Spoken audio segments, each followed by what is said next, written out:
बिस्मिल्लाहिर्रहमानिर्रहीम। वअकीमुस्सलाता वआतुज़्ज़काता वमा तुक़द्दिमू लिअन्फुसिकुम मिन खैरिन तजिदूहु इंदल्लाह इन्नल्लाहा बिमा तअमलून बसीर।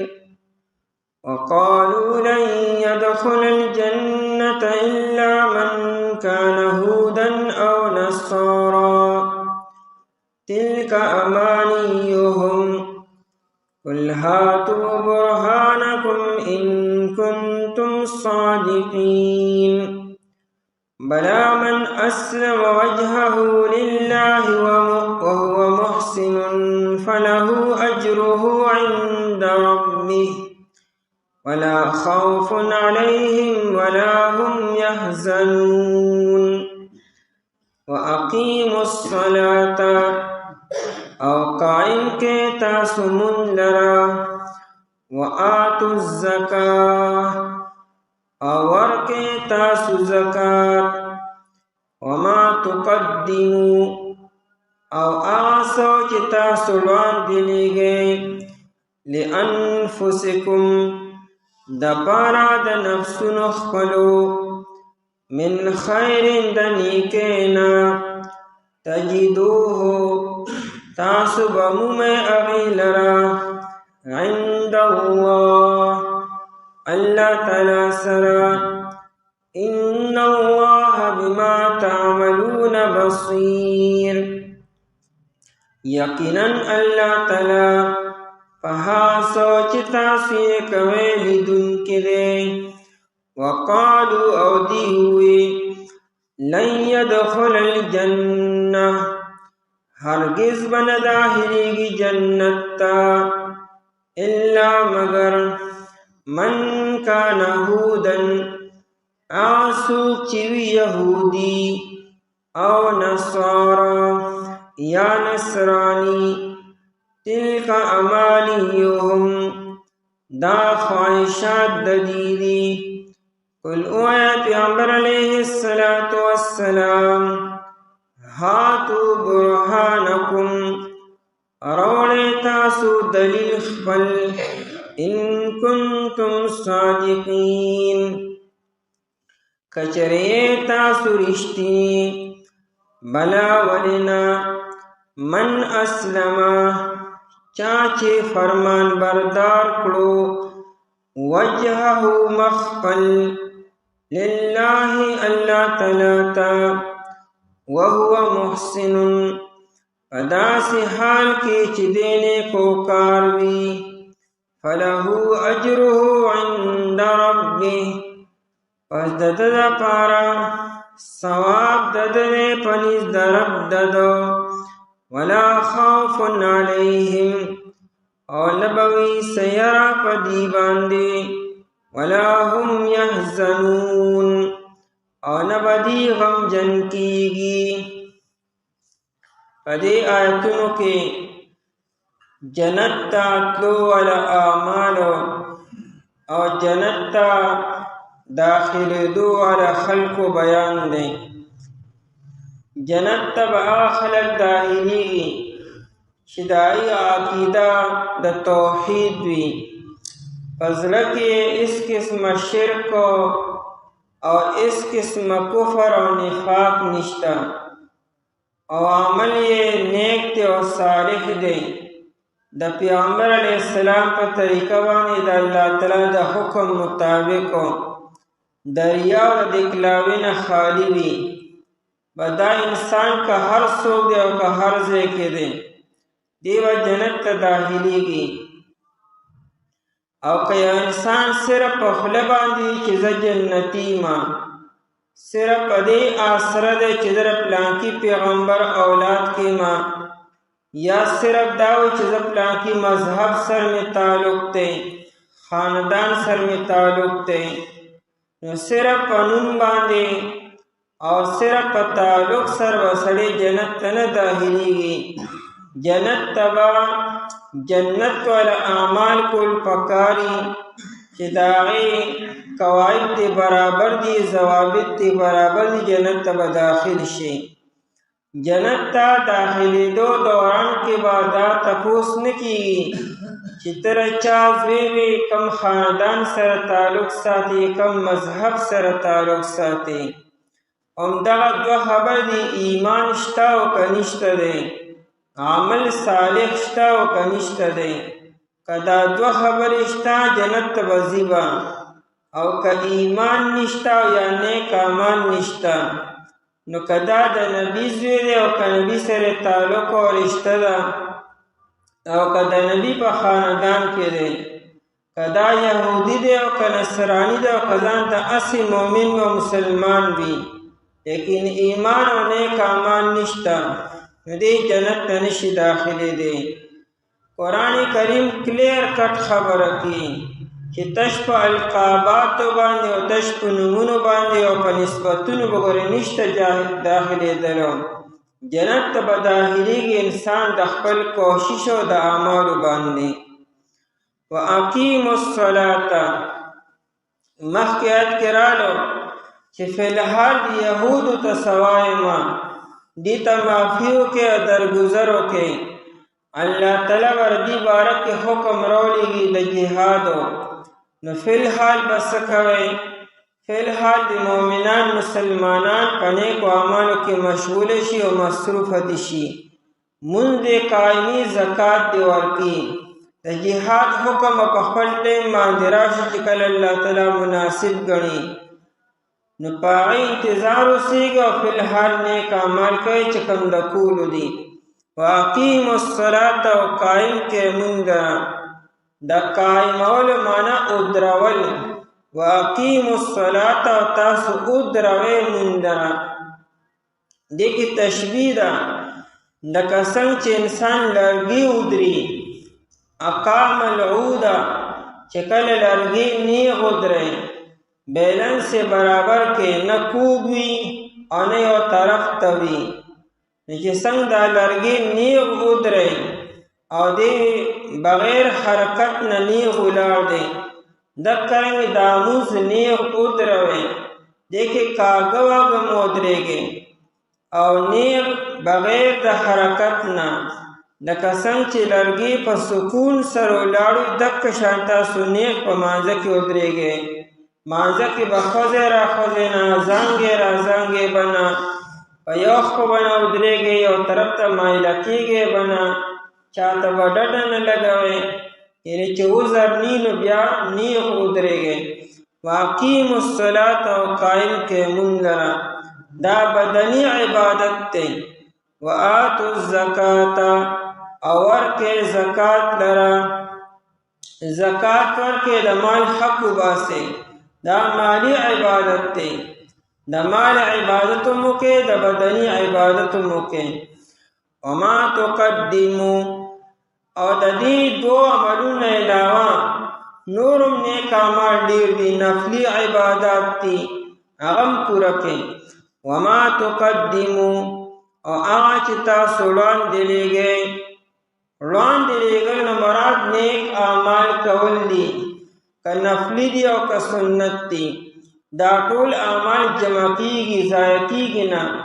دا تاسو ګویا که وړاندې لېږئ، تاسو روان یې آخرت طرف ته، د تلو نه مخکې ځان هلته کې ذخیره وکړئ، ځان له تیاري وکړئ، جمع پونجي وکړئ، سرمایه جمع کړئ آخرت دپاره. هغه چې تاسو وړاندې لېږئ لانفسکم دپاره د نفسونو خپلو.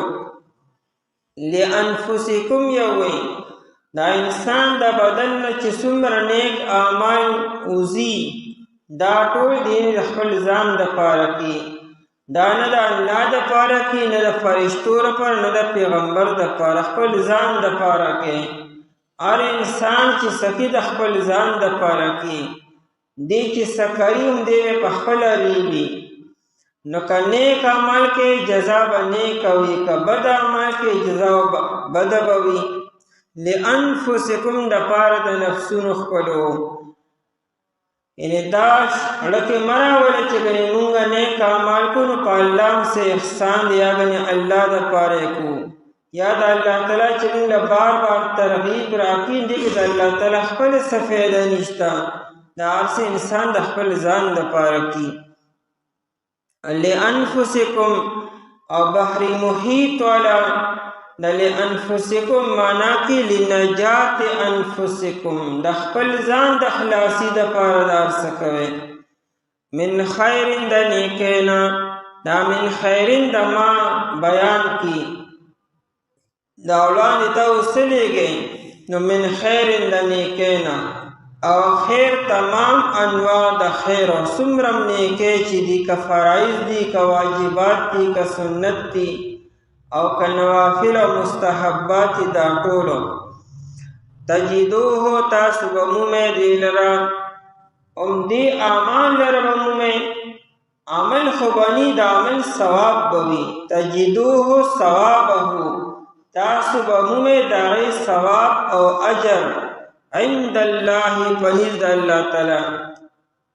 اګوره خیرین یې نکره راوړه مطلب د ډوکې نړوکې عمل دی چې ستاسو په نظر کې اډو سدې نه خو دا به هم الله تعالی سره محفوظ وي.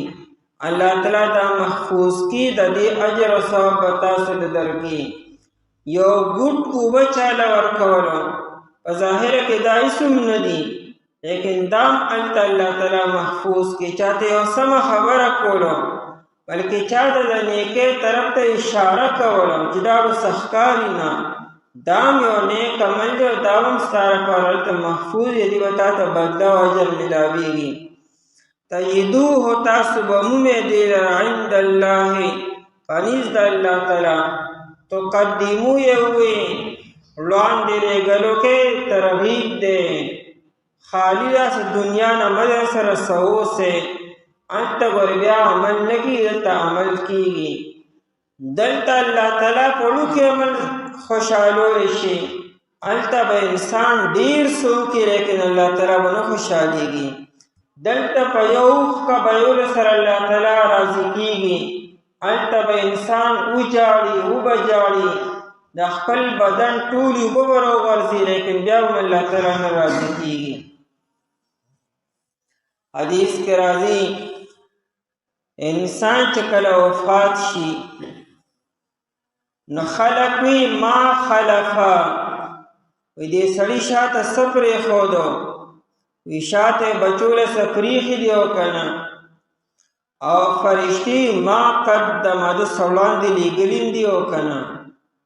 دې چې کوم ځای ته روان دی هلته نه بستره شته نه اوبه شته نه خوراک او څښاک شته نه رڼا شته دی.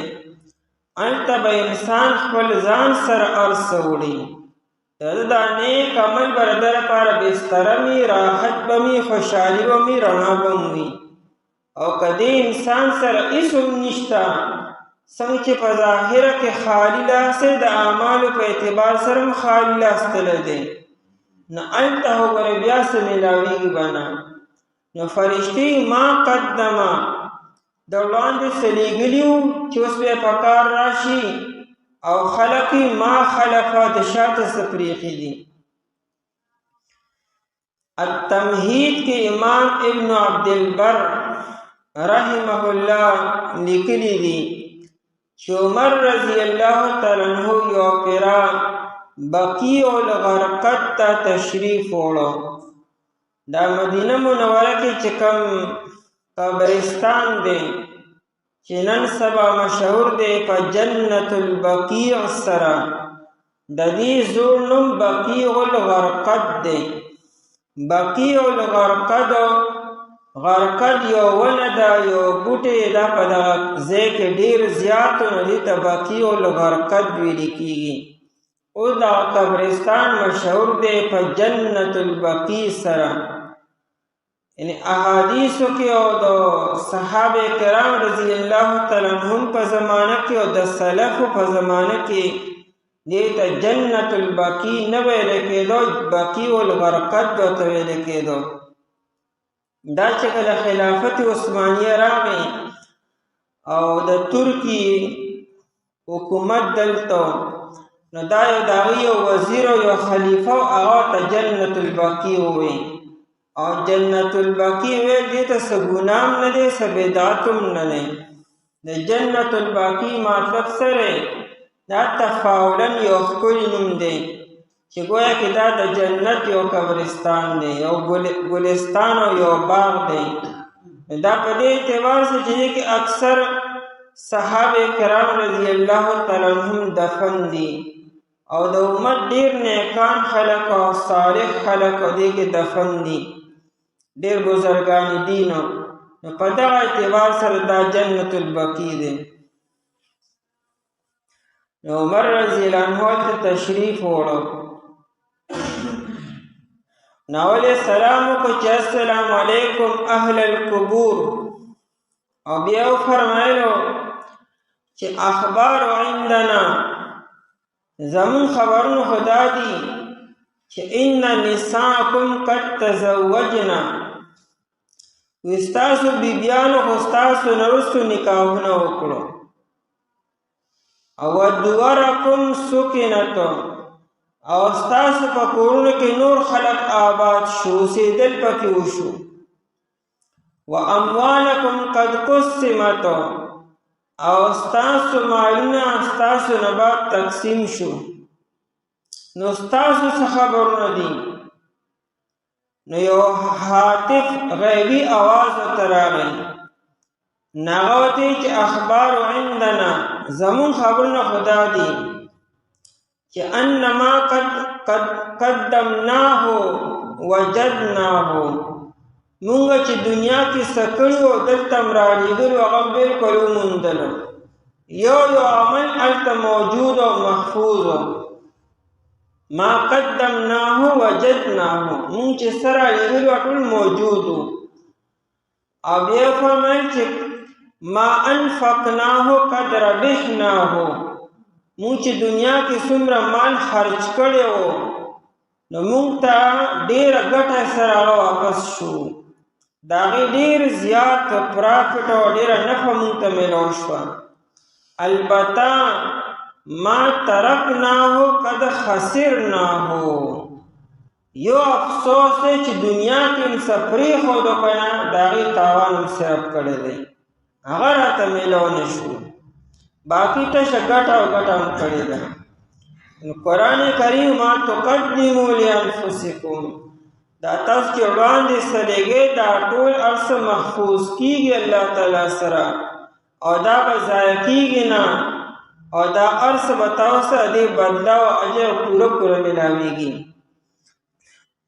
ان اللہ بیشک اللہ تعالیٰ بما تعملونا پہا سوچ تاسو یہ کوئے بصیر لیدن کرے بصیر دیر لیدن کی بینا او خبردار دے اللہ تعالی وقالو دی ہوئے لن يدخل الجنتا تنجران نا دا عیسائیان یا وفد راغلو اور نبی علیہ السلام سرے دا عیسیٰ علیہ السلام بارک مناظرہ کولا چی عیسیٰ علیہ السلام دا اللہ تعالیٰ زوی دے اور دا وفد آغا دے یمن راغلو دا دی بارکی مستقل سورتم راغلے سورہ آل عمران درم سپارکی تقریباً 80 آیتون نازل شو دی بارکی دا وفد چکل راغے مدینی منوری تا یہود خبر شو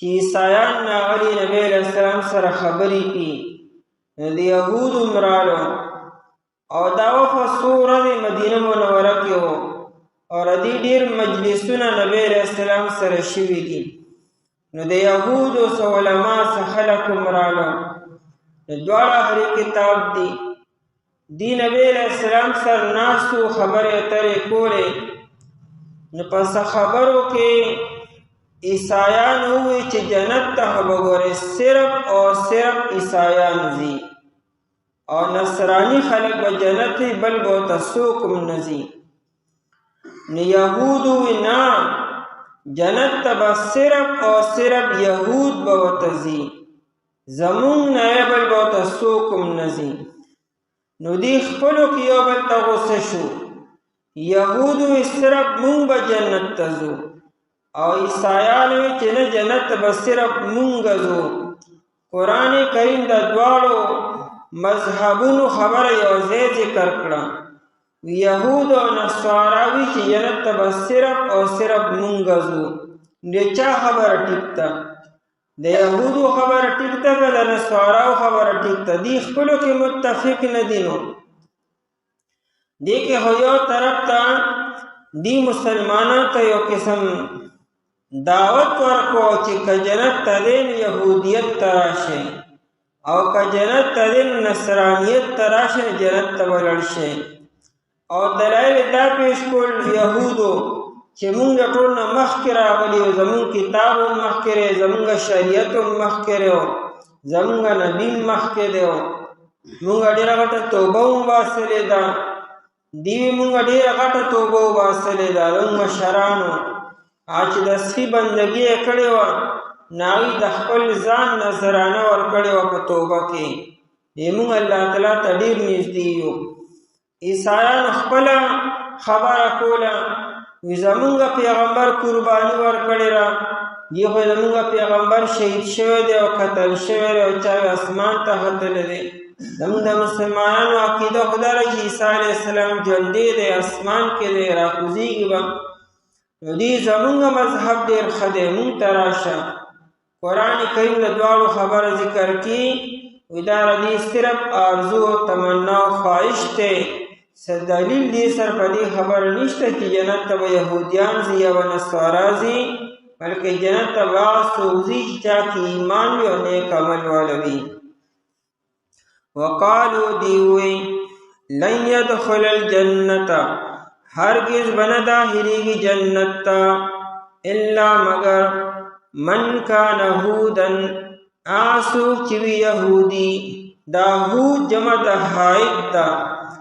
ها د یهودو منه توبه ایستلو. دی یهودو ته یهود ځکه وي چې دی ډېره غټه توبه وباسلې وه، او دا توبه ایستل حقیقت کې ګران عمل و. خپل ځان قتل ته حواله کول دا ډېر ګران عمل دی. چې کومو خلکو د سخي بندګي کړې وه، د الله را طرف نه حکم راغی چې خپل ځان به قتلوی به. دی موسی علیه السلام حکم ته تیار شو، مخکې ذکر شوي وو، او یا زره کسان قتل شوي وو. دا ډېره ګرانه توبه وه، خو دی ځان تیار کړو، ځکه ورته یهود ویلې کېږي. من کان هودن، آسوک چې وي یهودي، او نصارا، نصارا جمع د نصران ده، امداد کوونکي ته وي. دی د عیسی علیه السلام مدد کړی دی، امداد یې کړی دی، وعده یې ورسره کړې وه، ځکه ورته نصارا ویلې کېږي.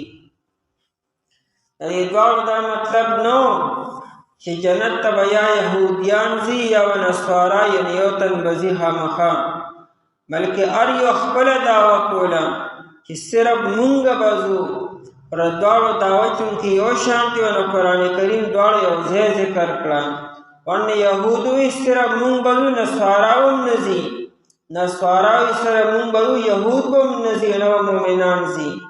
نو قرآن کریم تلک امانیهم، دا خواهشات ته دي، دا آرزوګانې ردي، دا ارمانونه دي. امانی جمع د امنیتنا، هغه خواهش او آرزو ته وي چې دا هیڅ حقیقت نی. انسان چې کله خوب ویني، نو په خوب کې خو ډېر څه ویني. کله انسان په اوږدو باندې خوب ویني، کله انسان په ویښه باندې خوبونه ویني. بلا نتیجې وباسلې، بلا محلات قائم کړي په ذهن کې، لیکن حقیقت کې سني. دا امانی ده، آرزو ده، خواهش ده. قلو اے نبی علیہ السلام، هاتو راوړئ تاسو برهانکم، دلیل خپلو. څه دلیل په دې خبره باندې راوړئ چې جنت ته به صرف او صرف تاسو ځئ. دلیل خدا دی چې یا تاسو الله تعالی ویلي چې جنت ته به صرف او صرف یهودیان ځي، یا به صرف او صرف نصارا به ځي.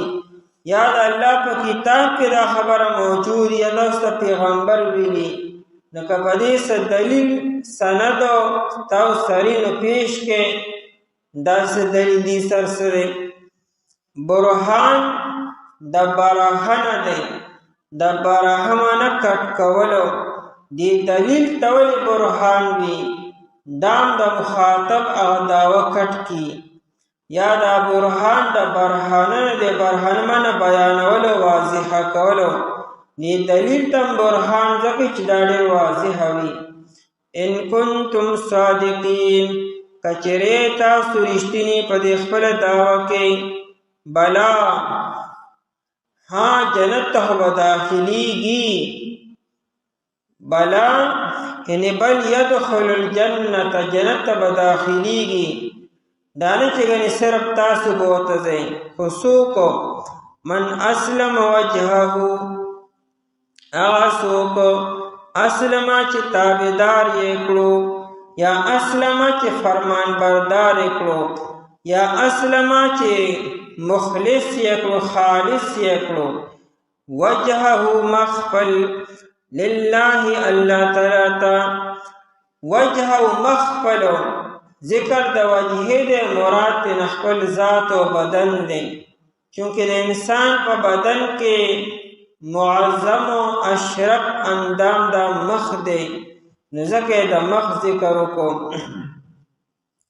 که حدیث کې راځي کنه چې لا تضرب الوجوه مهونه موخه دا وبخ باندې گزار چاله مور کوي ځکه ودا د اسرافیل علیه السلام په شکل باندې دی ان د انسان دا مخو د اسرافیل علیه السلام په شکل باندې دی والله چې دا د انسان په بدن کې معظم اندام دی په دې مخ کې ډېر اندامونه راجمع شوي د انسان عقل او فکر او سترګې او وګونه دا ټول په مخ کې دي دا یو نازک دی بل معظم او اشرف دی ځکه انسان دا تندی صرف او صرف الله تعالی ته ښکته کړي په دې وچاره گزار نه ورکړي نو ذکر د مخ دی مراد د ذات دی لله د الله تعالی ته وهو محسن حالدار چې دینو نیکو کار وي محسن په معنا د موحد سره یعنی د الله تعالی یو غني دا صفات او دا ذات او محسن په معنا د مخلص سره خالص کون کې خپل عمل لرا نو دوه خبرې شي لکه اخلاص دی او ایمان دی او توحید دی او په ظاهره کې عمل ټیک دی د الله د پاره دی صرف او صرف الله د پاره کې چې دا دوه خبرې پکې شته فله اجره عند ربه پدر پارا اجر د پنځ درب دلو ددوار اجر دی و جنت تزي ولا خوف عليهم او نبي سير پدی باندې ولا هم يحزنون او نبدي غم جن کیږي د خوف تعلق مستقبل سره دی دا آینده باره کې وسره غم او يرني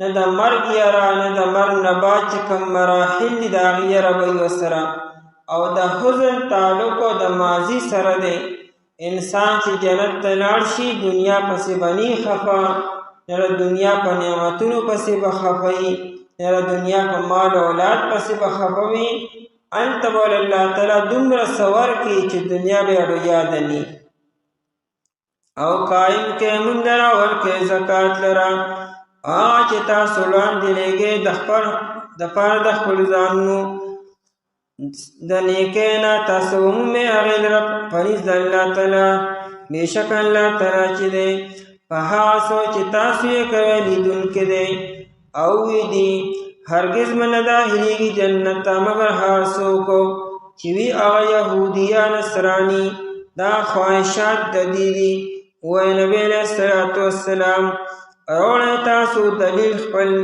کچری تاسو اشتنی ولی بن داخليږي جنت ته هغه څوک چې فرمان بردار یې کړ خپل مخ د الله تعالی لپاره حال دار چې نیکو کار وي پس در پارا اجر ددره پنیز درب ددو اور نبی سیر پدی باندی نبی غمجن کیگی بسم اللہ الرحمن الرحیم وقالت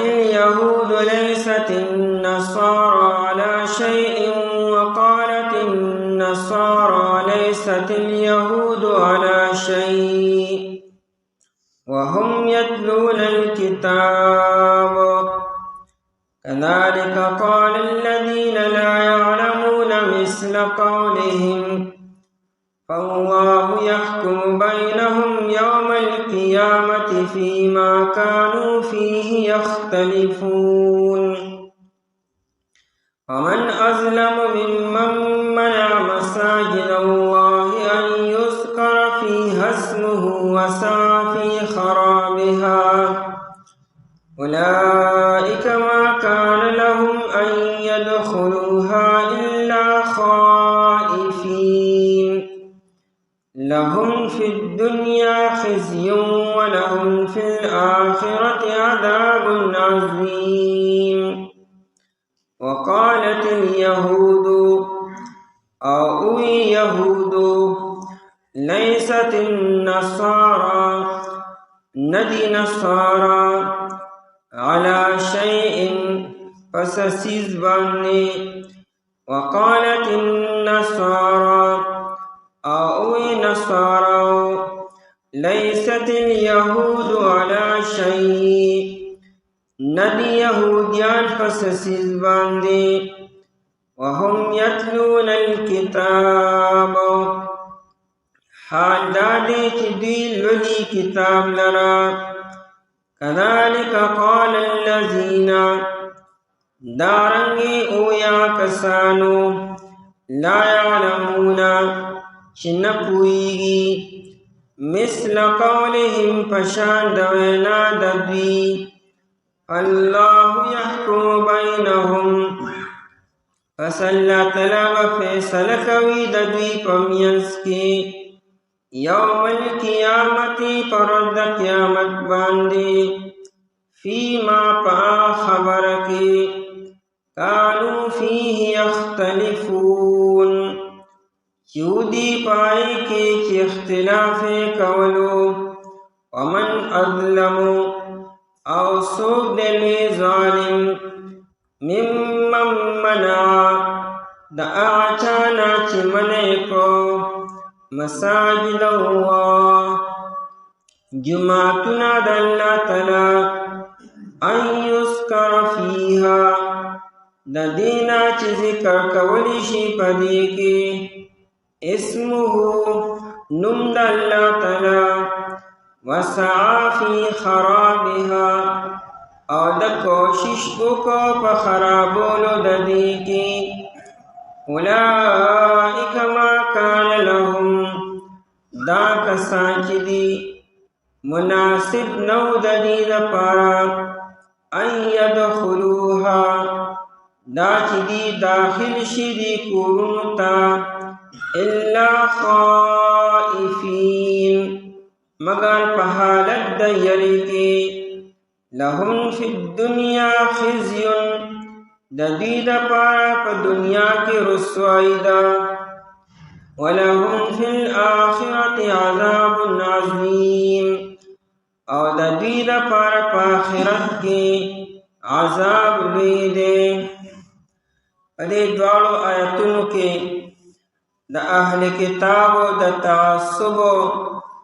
او د تشدد بیان دی چې دی د یو بل په دشمنۍ کې نه د یو بل د مذهبونو خیال ساتي نه د یو بل د عبادتګاهونو خیال ساتي او نه د یو بل د پیغمبرانو خیال ساتي بلکې په دشمنۍ کې په تعصب کې دی حد ته ورسي چې د یو بل د مذهبي شاعرو نه د پیغمبرانو نه او د کتابونو نه او د عبادت د ځایونو انکار وکړي د نجران عیسایان چې راغلي وو نبی علیه السلام سره مناظرې دپاره نو د یهودو علما هم رالو دواړه د نبی علیه السلام مجلس کې ناستو پس خبره باندې دواړه خپلو کې یو بل سره ګرم شو نو د یهودو یو عالمو چې دا نوم رافع بن خزیمه او یا حرمله ابن نافع هغه عیسایانو ته او نصاراو ته وی ما انتم علی شیء، تاسو اډو پس دین باندې نه او د عیسی علیہ السلام نے انکار کو، د انجیل شریف نے انکار کو، وستاو دا دین د سرړو دین نه دی او نه عیسی علیہ السلام پیغمبر او نه انجیل د الله تعالی کتاب دی. نو هغه نصرانی عالم په جوش کې راغی او په غوسه کې راغی. نو هغه یهودو ته وایي چې تاسو هم څه پس دین باندې نه او ستاسو دا دین څه دین نه دی. او هغه هم د موسی علیہ السلام نه انکار وکړو او د تورات شریف نه انکار وکړو. او دا خبرې د نبی علیہ السلام په مجلس کې د نبی علیہ السلام مخې ته وشوې. نبی علیہ السلام په دې خبره باندې خفه شو چې تاسو خو په تعصب کې او په دشمنۍ کې د یو بل د پیغمبرانو نه انکار وکړو، د آسماني کتابونو نه انکار وکړو او د یو بل د مذهبونو او شریعتونو نه انکار وکړو. د دې باره کې د آیت نازل شو چې دې دواړه یو بل ته غلط وي، حالانکه دا دواړه مذهبونه په خپل وخت کې برحق وو او دا دواړه انبیاء کرام علیهم السلام ډېر انبیاء کرام او شریعتونه حق وو، کتابونه برحق وو. په دې په دشمنۍ کې د یو بل د کتابونو نه انکار کوي. قرآن کریم په دې کې او په مشرکانو کې څه فرق دی؟ د مکې مشرکان جاهلان دي، هغوی د نبی علیہ السلام نه انکار کوي او د قرآن نه انکار کوي.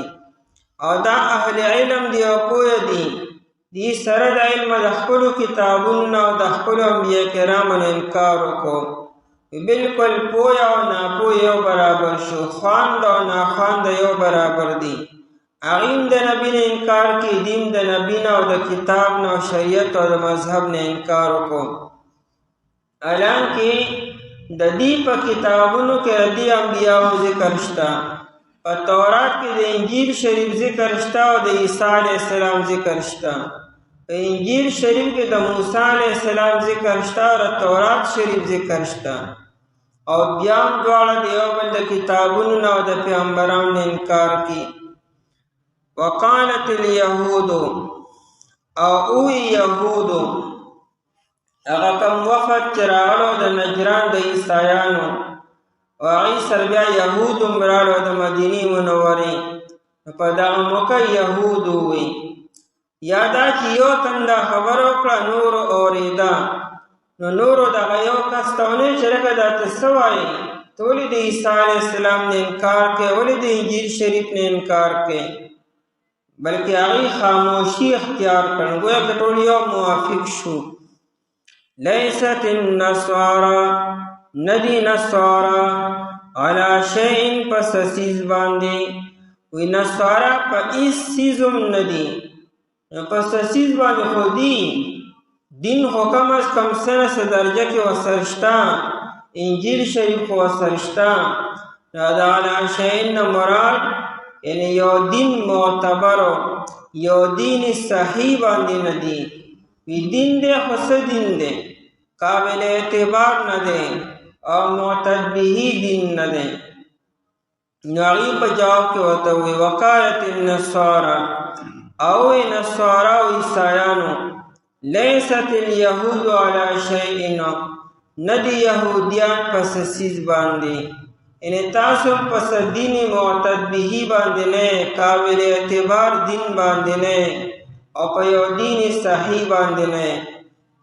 یهودو خو د عیسی علیہ السلام نه انکار کو، هلته خو ناشنا ناشنا نسبتونه کولو. او نصاراو د موسی علیہ السلام نه او د تورات شریف نه او د شریعت نه انکار وکړو.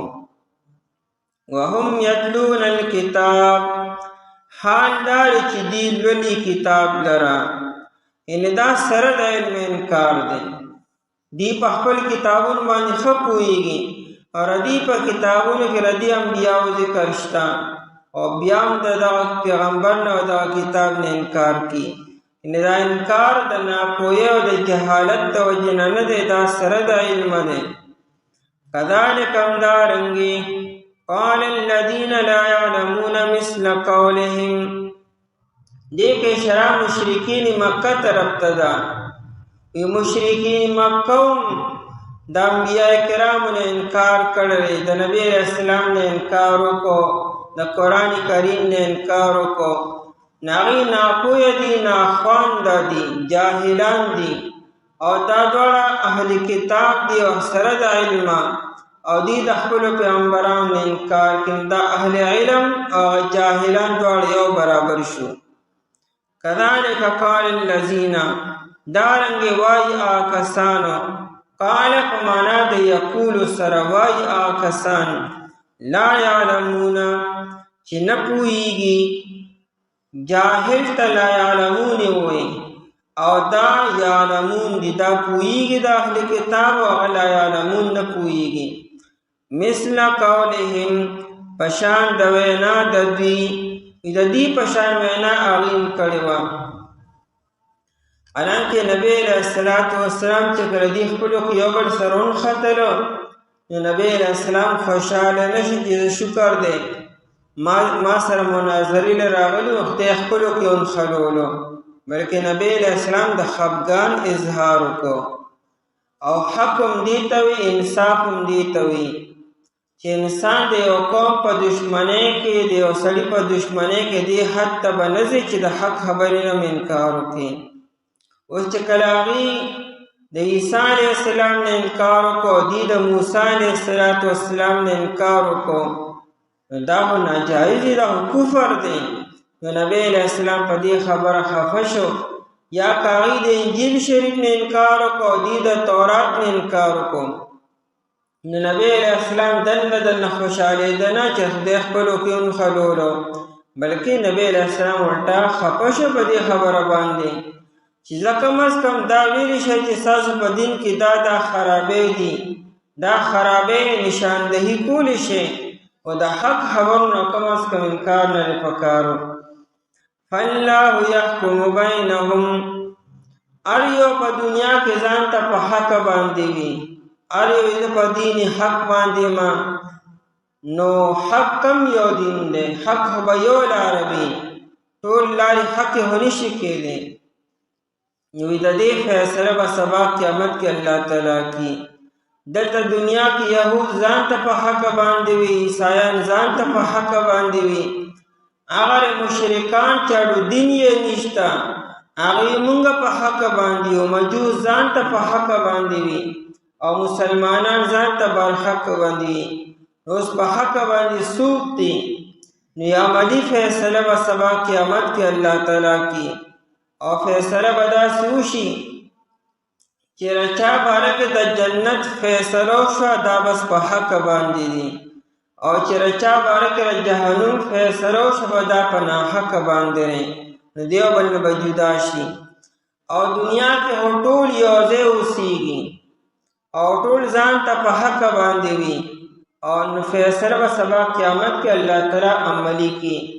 دنیا کی فیصلہ شتا خود دلیل پہ اعتبار سرا، دا دلائل پہ اعتبار سرا چرچا دلائل مضبوط دی او قوی دی، ناغا پا دنیا کی پا حق باندی دی اوچت دی. لکہ اسلام با ہمیشہ غالب ہوئی، الاسلام یعلو ولا یعلا، یا الحق یعلو ولا یعلا.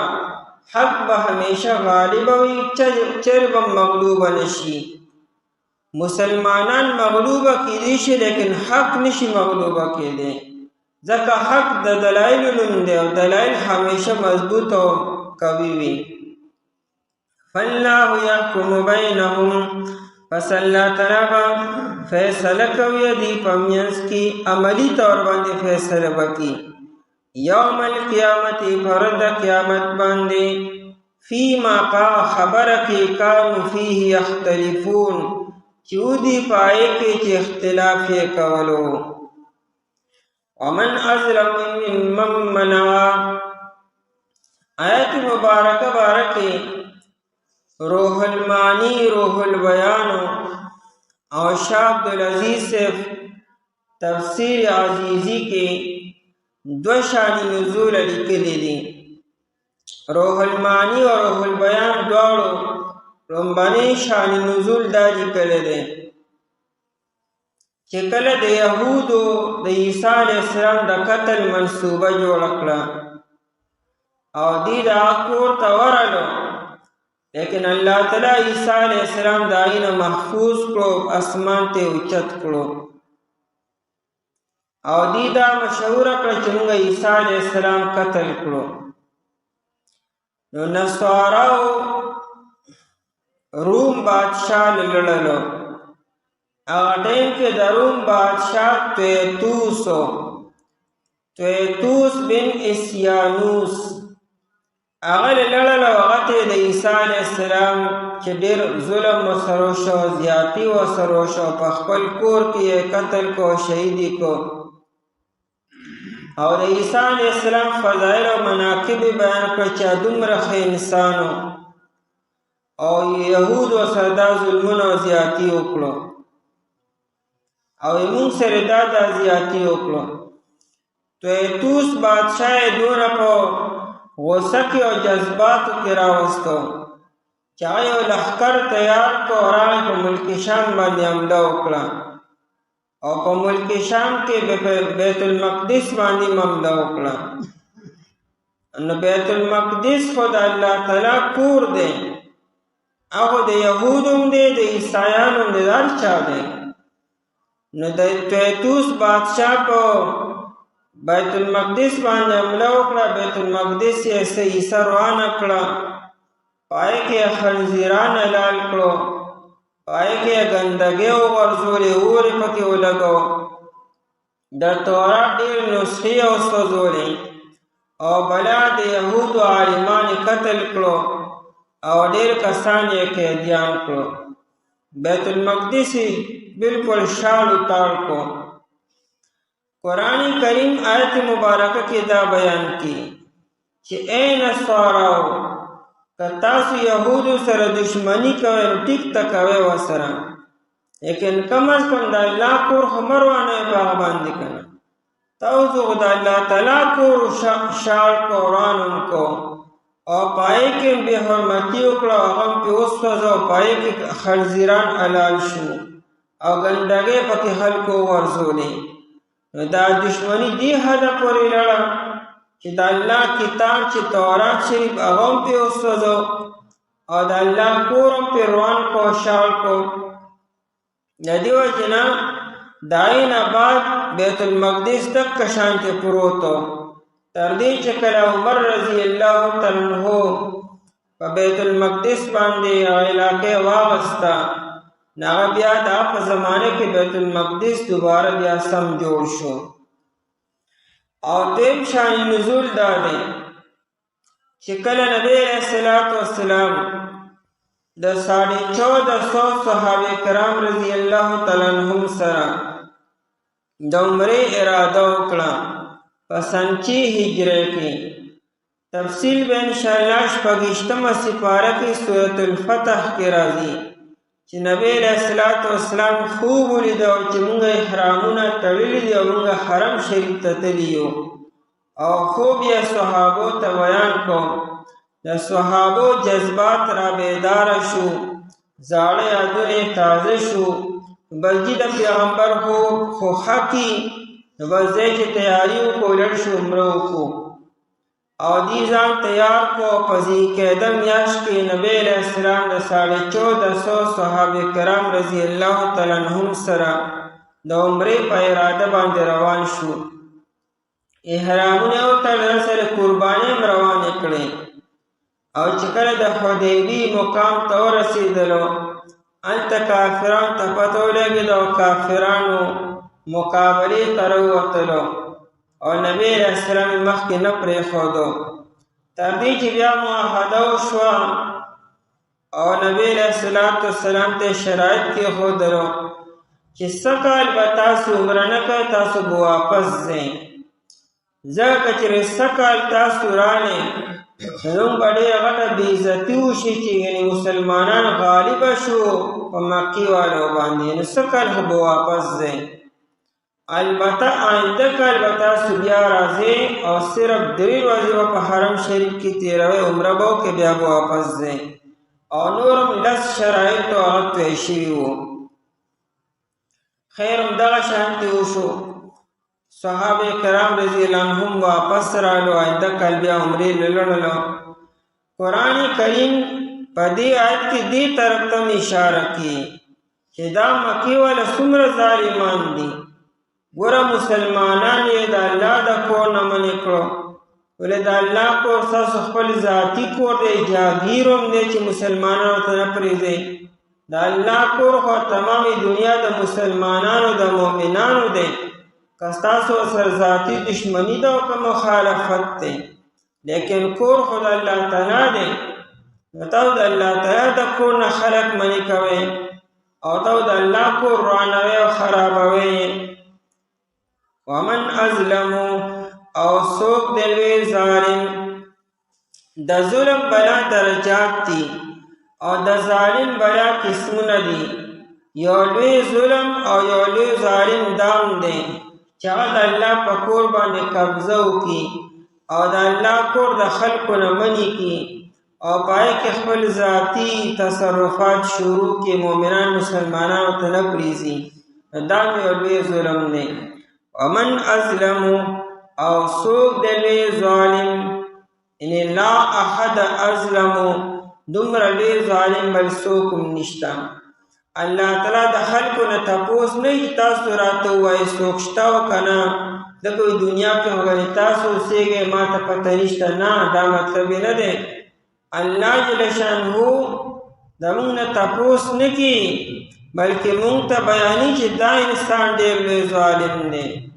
تاسو ته خو دغه ظلم ښکاري چې د چا ځمکه او د چا کور او یا د چا مال قبضه کړي، تاسو ظالم ښکاري، غلا وکړي، ډاکې وکړي. یو لوی ظالم دام شته. ممن د هغه چا نه منع مساجد الله چې منع کو جوماتونه د الله تعالی، د الله کورونه جوماتونه یې منع کړو. یا بیت المقدس چې د تیتوس بادشاه په ذریعې سره روان کو او خراب کو، او دا ټول د شرارت د عیسایانو و. او یا مکی والو بیت الله شریف منع کو. ان یذکر دا چې ذکر کولی شي فیها په دې کورونو کې، په دې جوماتونو کې، اسمه نوم د الله تعالی. یو سړی چې جومات ته راځي نه، په جومات کې څه بل څه ونه کړي خو الله نوم پکې دی، او جومات خو جوړ شوی د الله د نوم دپاره دی. فی بیوت اذن الله ان ترفع ویذکر فیها اسمه. د الله کورونه خو جوړ شوي دې لپاره چې د الله نوم اخیستلی شي، بندګي پکې د الله تعالی وکړی شي. هغه راځي د الله تعالی د بندګۍ دپاره ته منې کوي چې نه. وسعی فی خرابها او دې کوشش کوي په خرابولو دې کې. دغه ظالم انسان د الله د کورونو د خرابولو کوشش کوي. خرابولو بلا قسمونه دي. خرابول دام دی چې د عمارت ولا ونړی، دام خرابول شو. خرابول دام دی چې ګندګۍ پکې وورځي، دام خرابول دی. خرابول داری چې ویې سوځي. خرابول داری چې هغې کې نور کارونه شروع کړي. او خرابول دام دی چې په هغې کې تالی ورته ووهي یا مؤمنان مسلمانانو ته نه پرېږدي. تیتوس بادشاه بیت المقدس وسوځو او مکی والو بیت الله شریف ته مؤمنان مسلمانان نه پرېښودلو، الټه به بیت الله شریف کې دنم بوتان او بارم بوتان ایښودي وو. ظالمان به چې قربانۍ کولې نو قربانۍ به حرم شریف ته راوستې، نو د خانه کعبې مخې ته به یې قرباني وکړه او وینه به د خانه کعبې په هغه دروازه او د هغې په بنیادونو باندې واچوله. نو کور کې څاروي نه حلالوي، نو کور دې ګنده کېږي او د الله کور ته یې راولي. دا د الله د کور تعظیم شو که نه توهین شو. وسعی فی خرابها او دې کوشش کوي په خرابولو دې کې. اولئک ما کان لهم دا کسان چې دي، اولئک دا مانعونو منع کوونکي، ما کان لهم مناسب نو د دې لپاره د دې لپاره مناسب ندي ان يدخلوها دا چې دی داخل شي دی کورونو ته الا خائفین مگر په یری سره ډیره تکبر انداز نری اختیار الپکارو دا الله کور ته چې راځي په عجزې سر ورازي په انکسارې سر ورازي او الله تعالی داسې وکړو ابوبکر صدیق رضی الله تعالی عنہ پس 9 ہجری کې نبی علیہ السلام علیہ 300 صحابه کرام رضی الله تعالی عنہم سره چې لړشا او د مکې مکرمه په لارو کوڅو کې دا اعلانات وکړه چې د نن نه بعد څوک مشرک حرم شریف ته نه داخليږي هغه به د بیت الله شریف طواف په وربند باندې نه کوي نو دا اعلانات ابوبکر صدیق رضی الله تعالی عنہ کړو او دا غینا بعد به څوک حرم شریف ته مشرک براتو نا بډیر پیر یره سره داخلي چې ته مسلمانان به ونه ویني د عمر رضی الله د ابوبکر صدیق رضی الله عنه په دور کې د عمر رضی الله عنه په دور کې حرم شریف ته واسو بیان شرات دي او دارنګ عمر رضی الله عنه چې کله بیت المقدس واغستو نداغین بعدم بیت المقدس څوک يهودي یا نصراني به نه پرې خورو او عثمان رضی الله په دور خلافت کې امداسیو لهم فی الدنیا د دې لپاره په دنیا کې خزي رسوایی دا دنیا کې وای ته رسوایی ملاوي دا د الله د کور خرابي کړي دا نو دای بدله وته دنیا کې ملاويږي لکه مشرکان د حرم شریف نو استلی شو حرم شریف ته وسوک مشرک ونه داخليږي زمونږ د امام ابو حنیفه رحمت الله علیه په نسبت باندې جمعه ته کافر راتلی شي حرم شریف ته کافر نزي او د حرم شریف نه علاوه بل جمعه ته یو کافر او یو مشرک راتلی شي داخلي دي شي او امام شافعی رحمت الله علیه او امام مالک رحمت الله علیه یو مشرک او یو کافر به اس یو جمعه ته نه داخليږي او دلیل چرن آیت داغي سورۃ توبه کې ده انما المشركون نجس فلا يقربوا المسجد الحرام بعد عامهم هذا کافران مشرکان نجس دي دیبا مسجد حرام ته نه داخليږي او هغه تمام جمعتونه دا مسجد حرام سره متعلق دي چې مسجد حرام ته ونزي نور جمعتون ته بم نزي او دغه امام ابو حنیفه رحمت الله علیه فرمایي چې تخصیص مسجد حرام پورې ده انت هویس او مشرک او کافر بنزي او نور جمعتون داخلي دي شي او دلیل پداره چې مدینی منوره ته بلاشي کافران او مشرکان راغلي دي قیدیانو او نبی علیہ الصلوۃ والسلام هغه په جمعات کې دن تړلو هغه سمامه بن اوسالو دې کې شوی وو نبی علیہ الصلوۃ والسلام دې په جمعات کې پیلر پورې تړلو د فاطمه کې په موقع نبی علیہ السلام اعلان وکړ چې من دخل فی بیته فهو آمن ومن دخل فی بیت الله فهو آمن سوچ د الله کور ته داخل ته امن دی سوک چې بیت الله شریف ته داخل شو ته امن ملو شو او سوک چې خپل کور ته داخل شو تم امن دی من دخل فی دار ابي سفیان فهو آمن سوک چې د ابو سفیان کور ته لاړ تم امن دی په دې حدیث کې نبی رسول الله دا وایي سوک چې مسجد حرام ته داخل شو تم امن دی نو دا کافران دی او مسجد حرام ته داخليږي جماعت تا کافر داخلی دی شی و غلبتن بن داخلیگی بطور غلبہ بطور فتح بن داخلیگی اسی دا سکار دا پارا و دا عبادت دا لیدو دا پارا و دا نقل دا پارا جماعت تا داخلی دی شی وَلَهُمْ فِي الْآخِرَةِ اور دیر پانا پا آخرت کے عذاب عظیم عذاب لویدے او یهودو ندی نصارا پس سیز باندی او نصارا ندی یهود پس سیز باندی حال دای چې دی لولي کتاب لرا دارنګ وایا کسان چې نه پوهیږي په شان د وینا د دي پس الله تعالی فیصله کوي دی په میان کې پر د قیامت باندې په خبره کې چې ودي پای کې چې اختلاف یې کولو او څوک دی ظالم د هغه چانه چې منې کو جماعتونه الله تعالی د دینه چې یادول شي پای کې نوم د الله تعالی او کوشش کوي دی په خرابولو کې دا کسان چې دی مناسب نه دي لپاره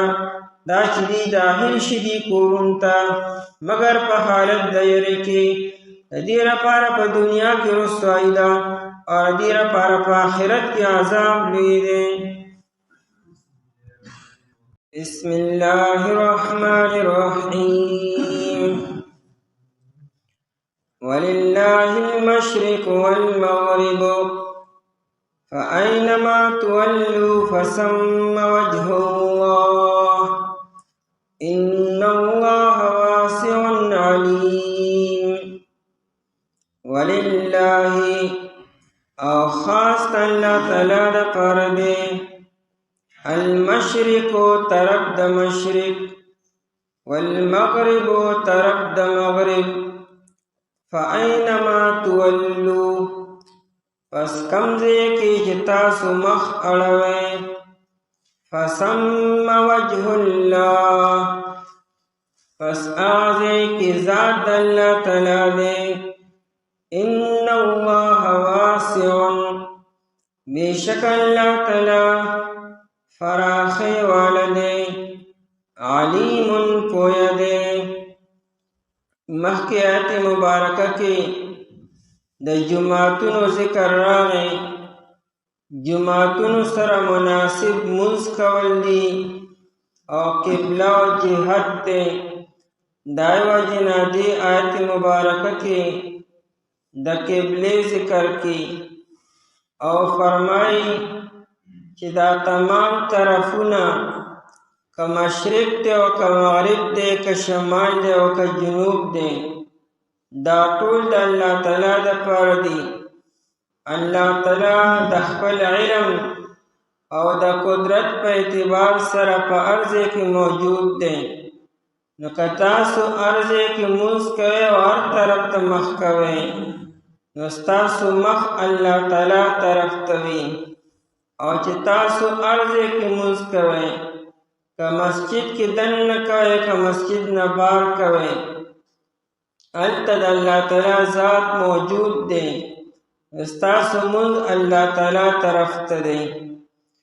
اصلیت کې چې کله کافران مشرکان او صحابه کرام رضی الله تعالی عنهم منع کړو او حرم شریف ته پرې نه ښودلو صحابو سره ډېر غم او فکر شو او ډېر غم واغستو. آیت کې یو تسلیم دا صحابه کرام رضی الله تعالی عنهم ته کچره کافران مشرکان تاسو د الله کور ته پرې نه ښودئ د دې مطلب خدا نه چې الله تعالی غني صرف بیت الله شریف کې دی یا غني صرف حرم شریف کې دی یا غني صرف مکه مکرمه کې دی. د الله تعالی ذات ارض کې موجود دی او تاسو هو هر یو عمل د الله د رضا دپاره کوئ او د اخلاص په بنیاد باندې کوئ او الله تعالی ارض کې شته دی. تاسو که د بیت الله شریف نه محروم یې د الله نه محروم شوي که تاسو حدیبیه کې او که مدینه منوره کې هلته مونځ کوئ ستاسو مونځ الله تعالی طرف ته دی او الله تعالی ته ستاسو مونځ معلوم دی. آیت مبارک کې بارکی شان نزول نه صحابه کرام رضی الله تعالی عنهم په یو سفر کې وو او شپه راغله او د شپې مونځ دی کو او تیاره ډېره زیاته وه او دومره تیاره وه چې چاته قبله نه معلومېده. اسمان کې ستوري نه و چې راستورو نه یې قبله معلومه کړې وي. د دې ستورو باقاعده خپل ماهرین وي چې هغوی ستورو ته وګوري او قبله معلومه کړي چې قبله دې طرف ته ده مشرق دې طرف ته دی، شمال دې طرف ته او جنوب دې طرف ته. په دغه شپه باندې ستوري هم نه ښکارېدلو او نور هم داسې یو طریقه نه وه چې دې قبله معلومه کړې سفر و. نو خلکو په خپل سمي باندې سوچ او فکر وکړو او مونځ یې وکړو او یو ته بل نه ښکارېد چې ده کوم خوا مخ کړی دی او دیو کوم خوا مخ کړی دی. البته د دې لپاره دې مخامخ یو لکیره راکاږله. هر سړي چې کوم طرف ته مخ کړو هغه طرف ته یې لکیره راکاږله او د هغه لکیرې د پاسه یې ګټه کېښوده چې سبا سهار به ګورو چې زموږ مخ کوم طرف ته و. دې مونځونه وکړو چې سهار شو رڼا راغله. هر یو کتل چې زما مخ چاوې د ما جنوب طرف دی، چاوې د ما مخ شمال طرف ته دی او قبلې طرف ته یو تن مونځ نه و کړی. نو ټولو سره غم او فکر شو. نبی علیه السلام ته خپله واقع بیان کړه او پریشانی.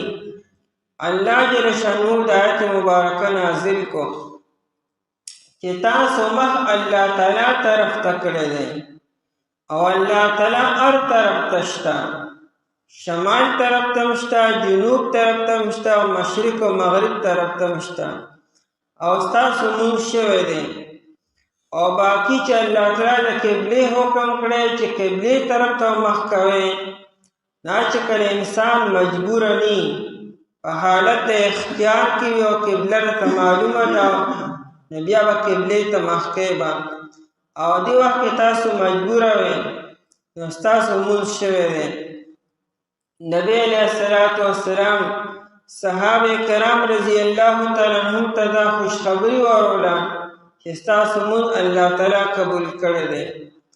آیت نه ډېرې مسلې معلومې شوې. که یو انسان په یو داسې ځای کې دی چې هلته قبله نه معلومیږي، نه علامات شته، نه مسجد شته او نه یو مسلمان شته چې هغه ورته ووایي چې قبله دې طرف ته ده. مثال ته په یو کمره کې بند شوې، په صحرا کې، په ځنګل کې، په سمندر کې د غر په سر باندې او هلته کې څوک شتی نه چې تا ته قبله وښي او ته د کرایونو نه هم قبله نشي معلومولی. لکه د ورځې سړی د انور نه قبله معلومولی شي. مثال واریت د انور نشته، یا شپه ده او تیاره ده او سپوږمۍ هم نشته او د ستورو نه هم نشي معلومولی. نو په داسې وخت کې شریعت وایي چې ته سوچ او فکر وکړه، دا خپل ذهن لږ ورته کې استعمال کوي چې قبله به کوم طرف ته وي. بس تا ذهن چې کوم طرف ته فیصله وکړه هغه طرف ته مونځ شروع کړه.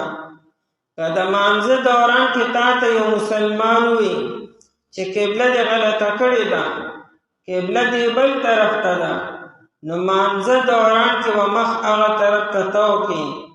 دغه یو رکعت او دو رکعت چې تا کړي هغه هم شوي دي او دا چې ته اوس مخ تو کړې دا مونځ هم ټیک دی. او چې مونځ دې وکړو کله سلام دې واړو او بیا تا ته چا وایي چې لږه تا خو قبله بدله کړې وه، مونځ خو دې طرف ته پکار او تا خو دې طرف ته وکړو، نو مونځ دې شوی دی. دارنګې د مونځ ټایم ووته او بیا هم ستا مونځ شوی دی. او که تا بغیر د سوچ او د فکر نه تحري دې نه راکړې خو بس ودرېدې نو هېچا سره دې مشوره مو نه کړه، نه دې خپله سوچ او فکر وکړو او یو طرف ته ودرېدې او مونځ دې وکړو او بیا پته ولګېده چې ستا قبله خطا شوې ده، دا مونځ به دوباره کوې به. د فرایضو باره کې خو دا مسله ده. او په نوافلو کې ډېر وسعت دی. په نوافلو کې یو سړی د سورلۍ د پاسه مونځ کولی شي او اگر چې قبله ورته معلومه ده بیا هم د قبلې نه بغیر که بل طرف ته مخکې مونځ بیا هم صحیح دی. لکه یو سړی د کلي نه بار دی په سفر کې دی او دی په ګاډي کې ناست دی، ده ته ښه پته ده چې زما مخ قبلې طرف ته نه دی بل طرف ته دی، خو بیا هم وسعت شته په نوافلو کې نو سره د علم چې قبله تا ته معلومه ده او ته په ګاډي کې په ناسته باندې نوافل کې صلات تسبیح کې یا عام نوافل کې صلات اشراق او اوابین وغیرہ نه په ناسته هم کولی شي او که ستا قبلې ته مخ نه لري بیا هم ستا لمونځ صحیح دی. ولیکن چې کله په عام حالاتو کې په کور کې په کلي کې بیا به نوافلو کې مخ خامخا قبلې طرف ته کوې ځکه مجبوري ستا نشته دی.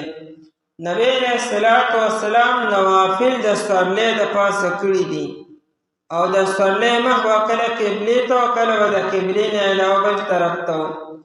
لیکن د فرض لمونځ دپاره نبی علیه الصلاة والسلام د سورلۍ نه راکوز شوی دی. د سورلۍ د پاسه نبی علیه الصلاة والسلام فرض لمونځ نه دی کړی بلکې کته په ځمکه باندې کړی دی.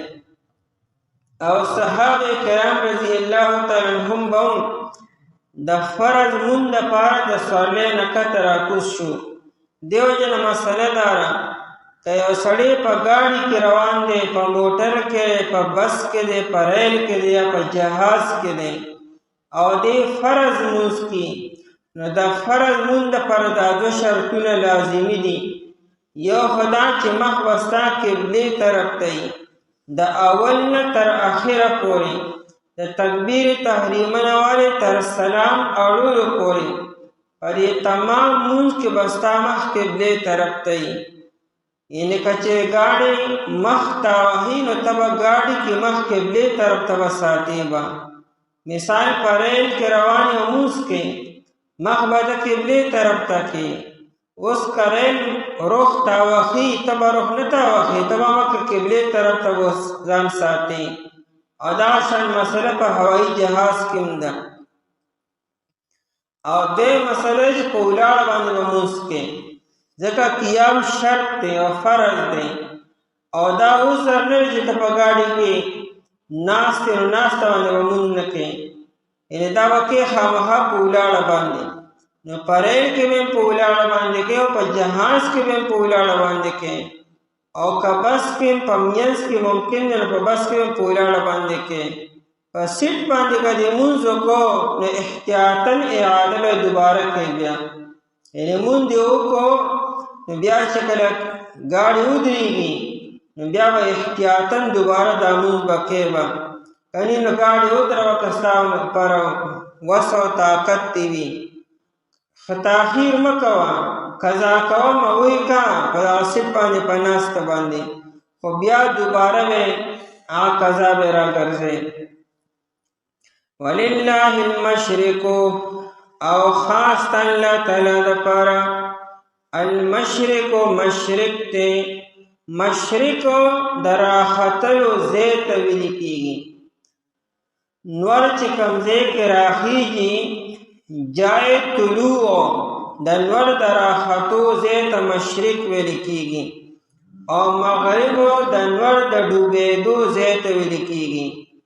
نو مشرق ته مشرق ولې وایي؟ دغه طرف نه نور راخیږي. او مغرب ته مغرب ولې وایي؟ دغه ځای کې نور ډوبېږي. دا خاص الله تعالی دپاره مشرق او مغرب دی. دا محاوره ده، یعنې تمام طرفونه او تمام جهتونه دا د الله تعالی دپاره دي. دا نه چې ګنې صرف مشرق او مغرب وله دی او ګنې شمال او جنوب وله نه دی، نه غولم دي. تمام جهتونه او تمام طرفونه خاص د الله تعالی دپاره دي.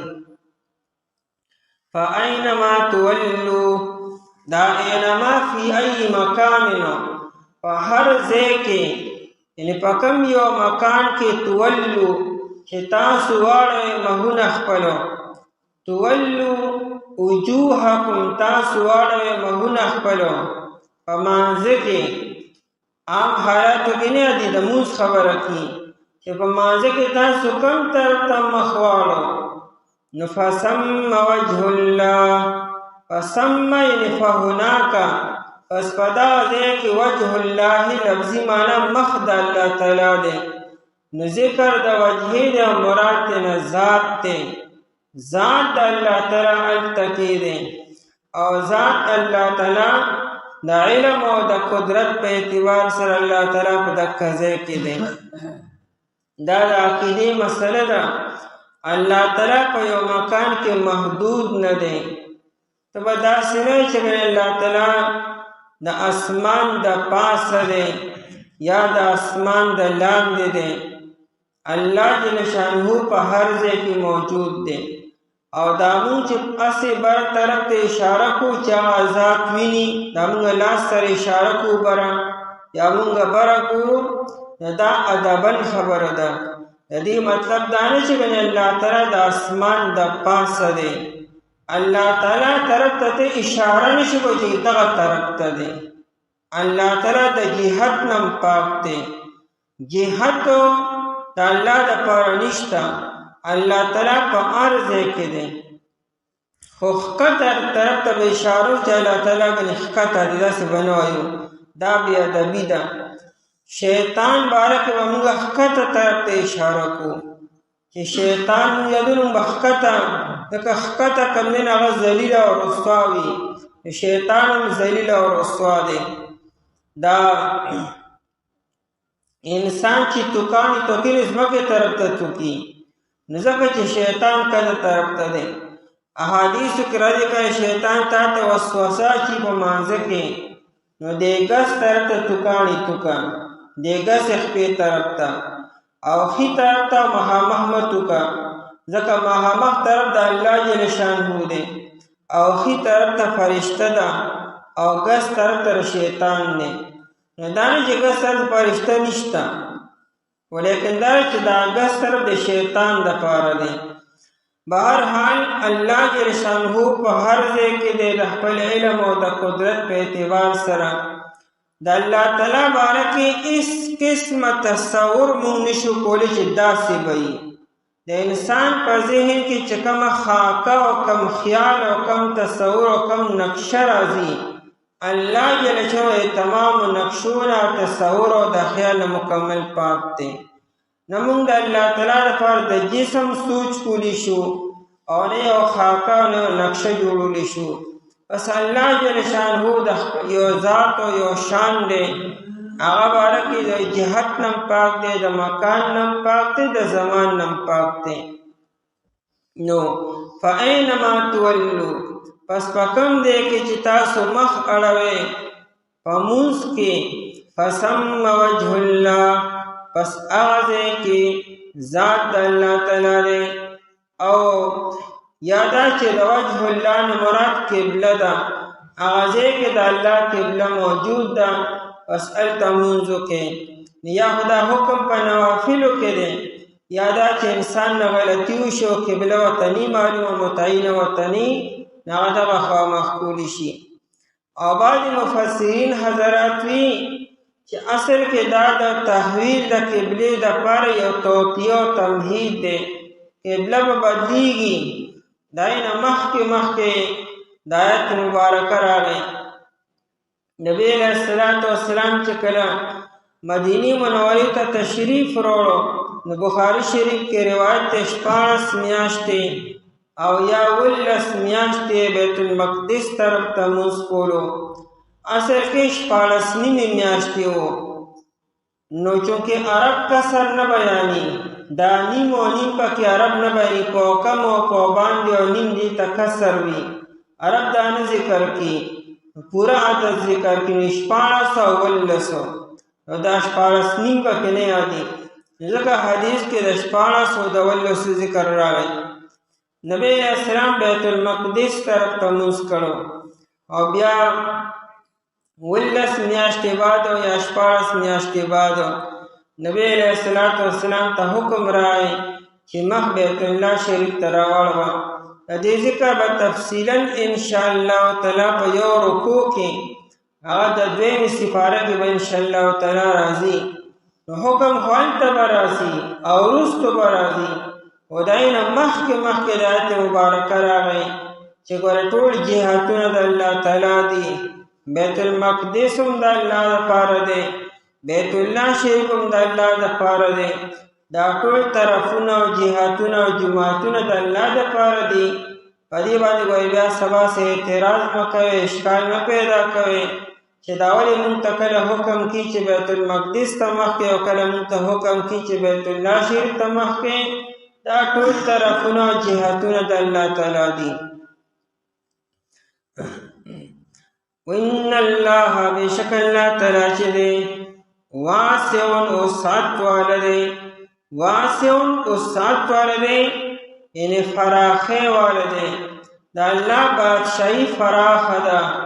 دا الله جهنو قدرتونه هغه فراخه دي.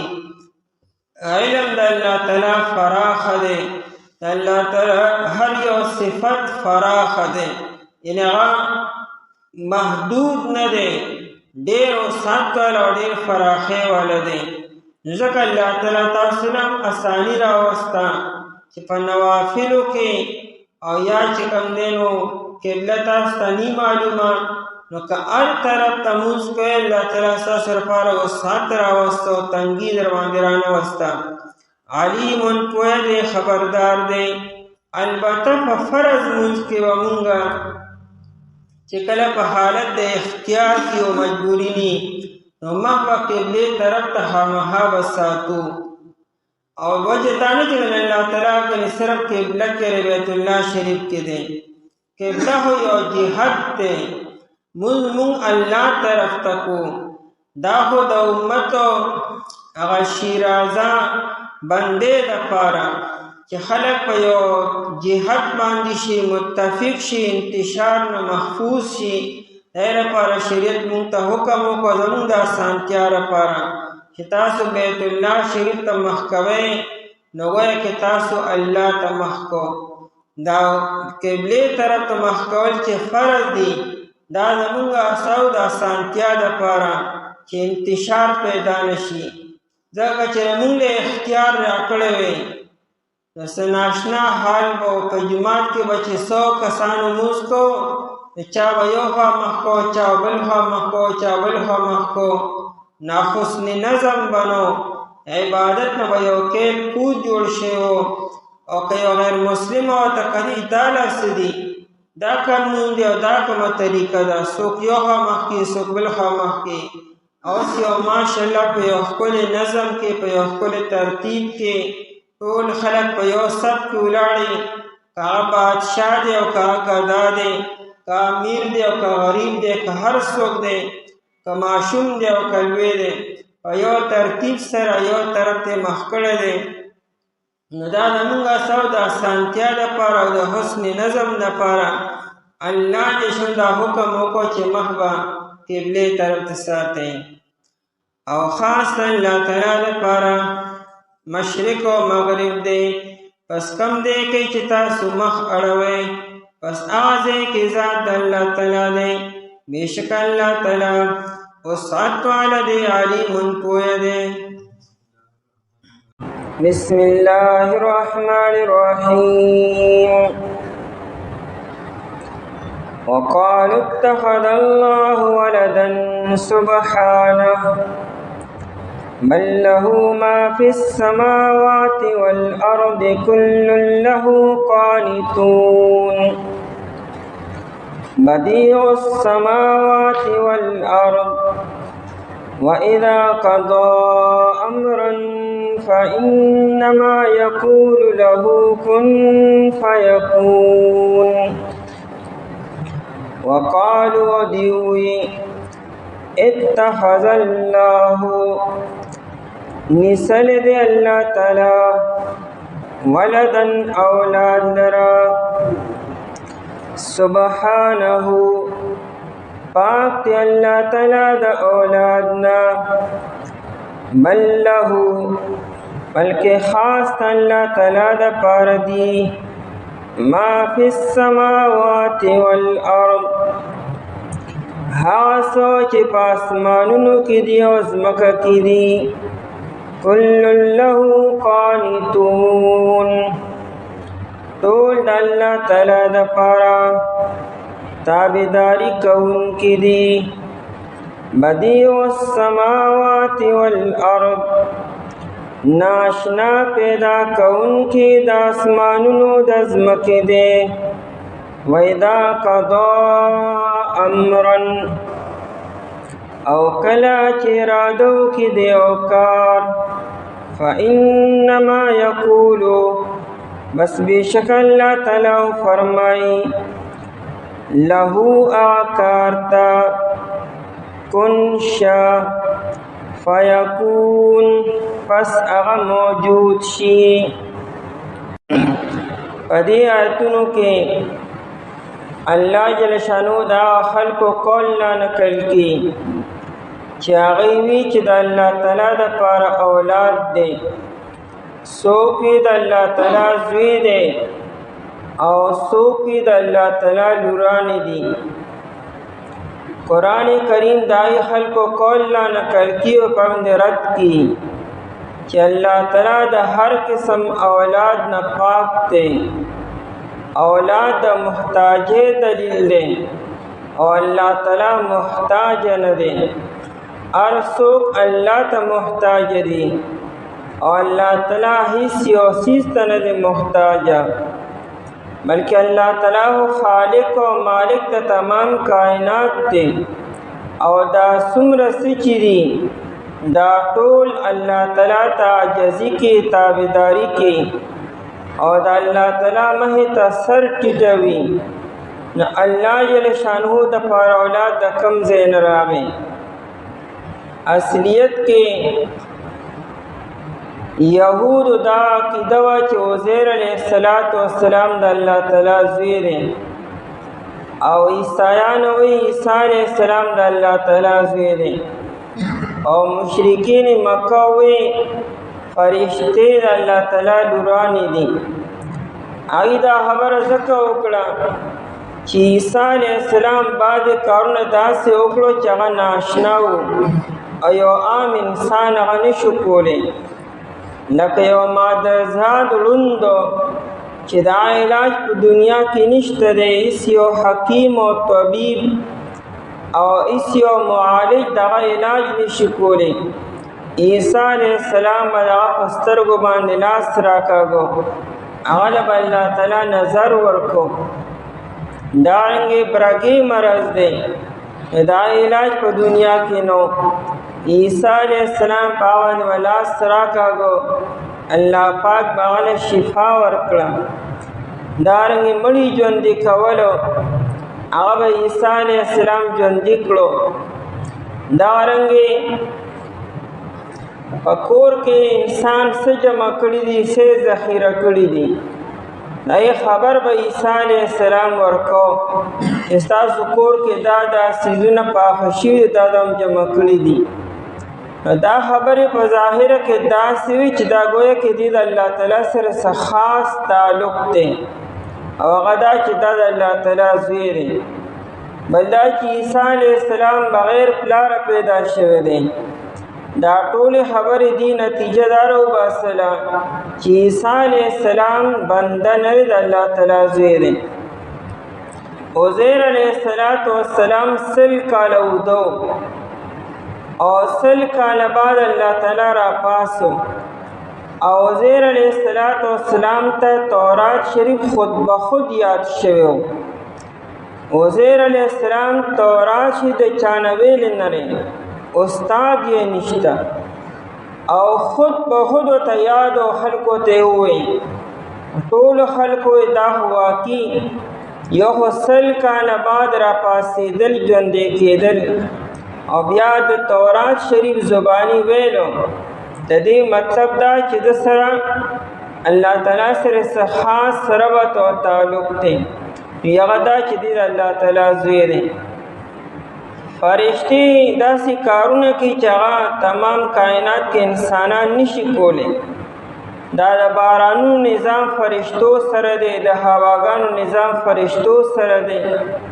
روح چې کله په انسان کې اچولی کېږي دا فرشتي چې وباسي هم فرشتي وباسي. که عذابونه دي که طوفانونه دي او که فراواني او نعمتونه او بارانونه که خوشحالۍ دا ټول د فرشتو په ذریعه سره کېږي. نو دی وایي چې فرشتي د الله تعالی لورانې دي خاص تعلق یې د ورسره.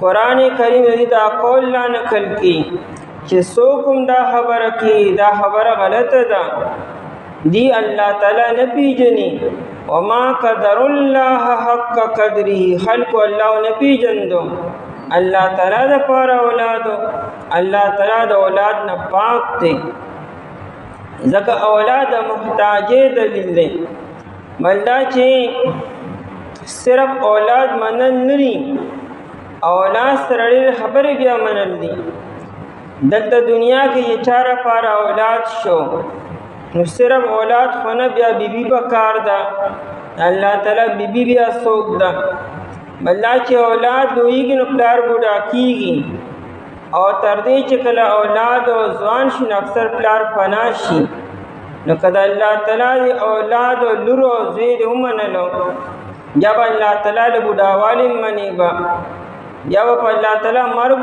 منی با بلدا چې اولاد سلسله دې ومنله بیا الله تعالی د چانه پیدا شوی دی ځکه دا سلسله بیا روانه ده د هر انسان لپاره سوچتا سبب ولشته تر دې چې انسان آدم علیه السلام ته ورسي نو کله الله تعالی لپاره زوی او لور منی بیا به الله تعالی لپاره بیبي منی با بیا به الله تعالی لپاره بوډاوالی منی با بیا به الله تعالی لپاره فنا کېدل منی با بلدا چې اولاد محتاجې دلیل دی دنیا کې رچا اولاد نی اگر پر خلق دعاګانې کی غزان له علاج معالجه کی او کم کم ناشنا تدابیر اختیاری ځکه هغه ته ضرورت دی خبرې انسان بوډا کیږي نو کمزوري کیږي نو چې اولاد یې اول معاون شي نو آیا الله تعالی مری محتاج لري اولاد ته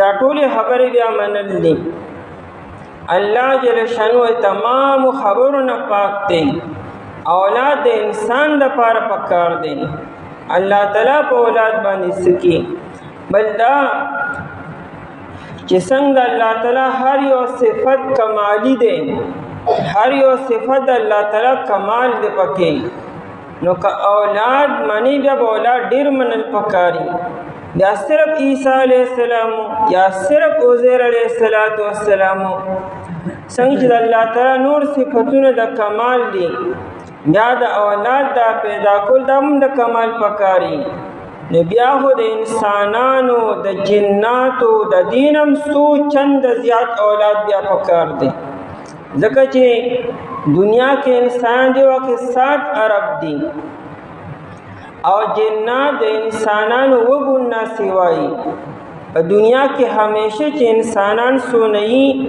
داینه 7 گنا زیات جنات موجودی کہ انسانان 1 اربی نو جنات 7 اربی او کچره انسانان 7 ارب دی نو جنات 763 یا 749 کم از کم دو کول دی یو کول دی چې 1/7 یا 1/9 جنات بیا 9% سیوائی بیا حکم از کم 63 ارب جنات دنیا کی موجود دی یا 49 ارب موجود دی چې د الله تعالی صفت د کمال اولاد بم بیا مانی یا څومره اولاد پکار دی دنیا کې لیکن چې تاسو شمار نه کوي عیسی علیہ السلام دک یو عزیر علیہ السلام دا هو د الله تعالی پر بیا نقص شو چې یو عام انسان چې د 8 کاله او یا کاله ژوند دی دا 3 زامن او 4 زامن او 15 شپږ زامن وي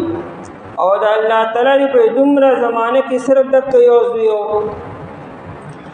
دهلی او چوک کې یو پادری هغه دا دعوا وکړه چې عیسی علیہ السلام د الله تعالی زوی دی او ما سره څوک مناظره وکړي بڑا خلق راغون شو الله شانو چې په مجلس کې څوک عالم موجود نو او دا د مولانا یعقوب نانوتی رحمه الله زمانه وا دارالعلوم دیوبند اول زمانه وا علما کمو اور ډیر خلق راجم او پادری بار بار چیلنج ورکو راول علماء او راول خپل محدثین او مفسرین چې ما سره مناظرو کې عیسی علیہ السلام د الله تعالی زوی دی الله شان یو ساده زمیدار جټ انسانو بیلچه او سرلاسو کې را او روان دی پټي ته او خبره کې څه چل دی وی دی وی چې عیسی علیه السلام د الله تعالی زوی دی هغه ورته زه سره مناظره کوم وی زه ساده انسان یم ما سره به ساده خبرو کې مال به جواب راکې وی د الله تعالی څونه عمر دی هغه د الله تعالی د ازل نه تر ابد پورې دی دودی ما ہوتا دو چې په اجل او بجل نه پوهېږم ازل او ابد خدا ربی الفاظ په دې سو یار ازل او ابد څه ته وایي ما ته په انسو کې وایي چې الله تعالی څونه کال عمر دی پادری وی ته به دا ومنه چې د الله تعالی 1,00,000 سال عمر دی او 1,00,000 سال عقل مني او اولاد یې څونه دی یو زوی دی وردا سه الله نه خوځخیما زما شپېته کال عمر زما شپږ زامن دي له خیره سره او دا الله تعالی 1,00,000 سال عمر دک یو زوی دی نو پادری لا جواب شو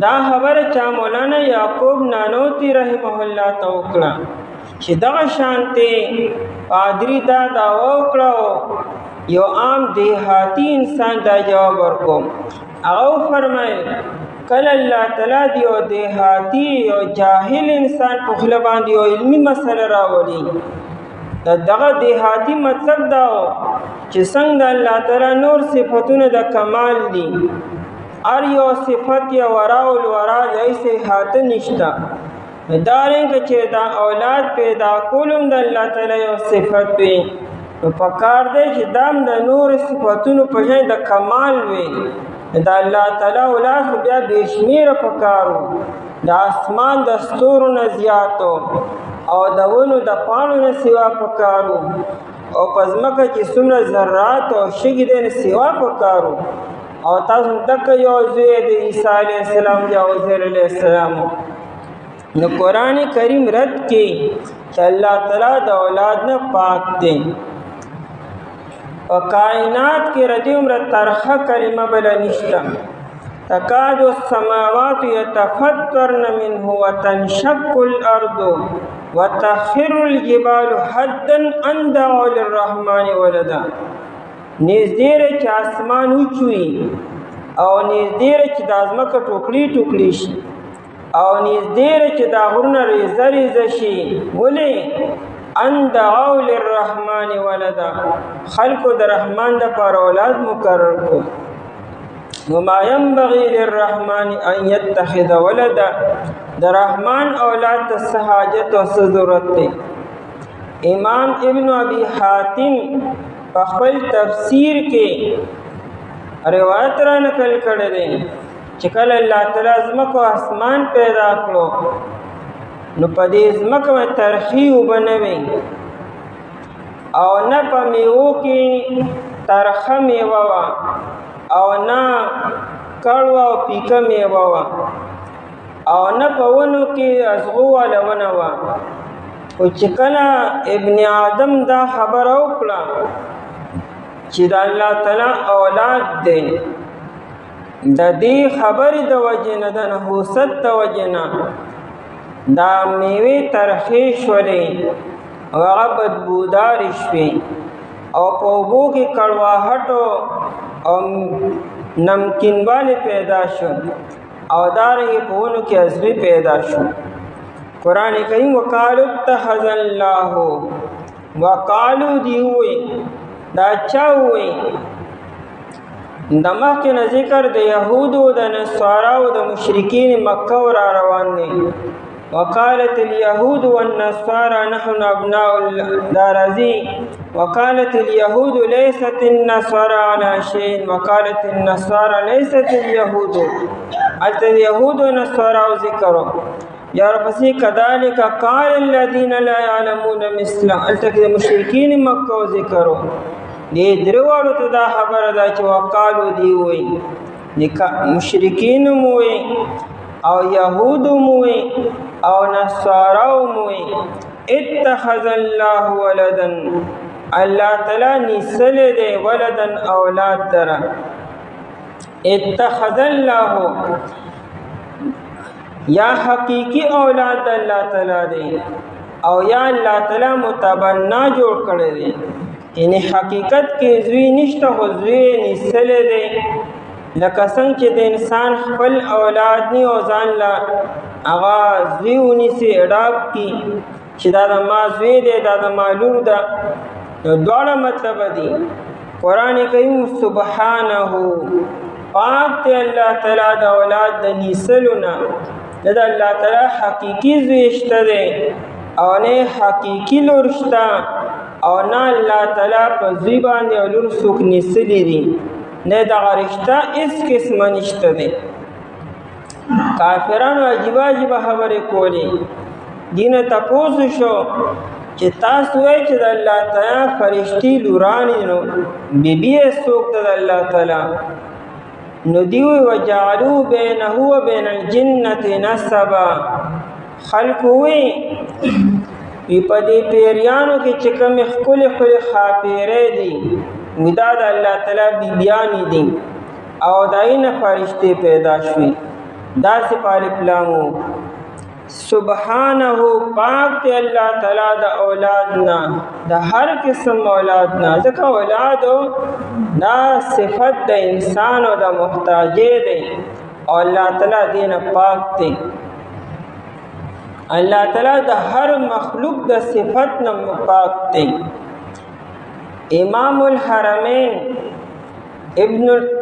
الحرمین الجوینی رحمه الله ډېر لوی امام دی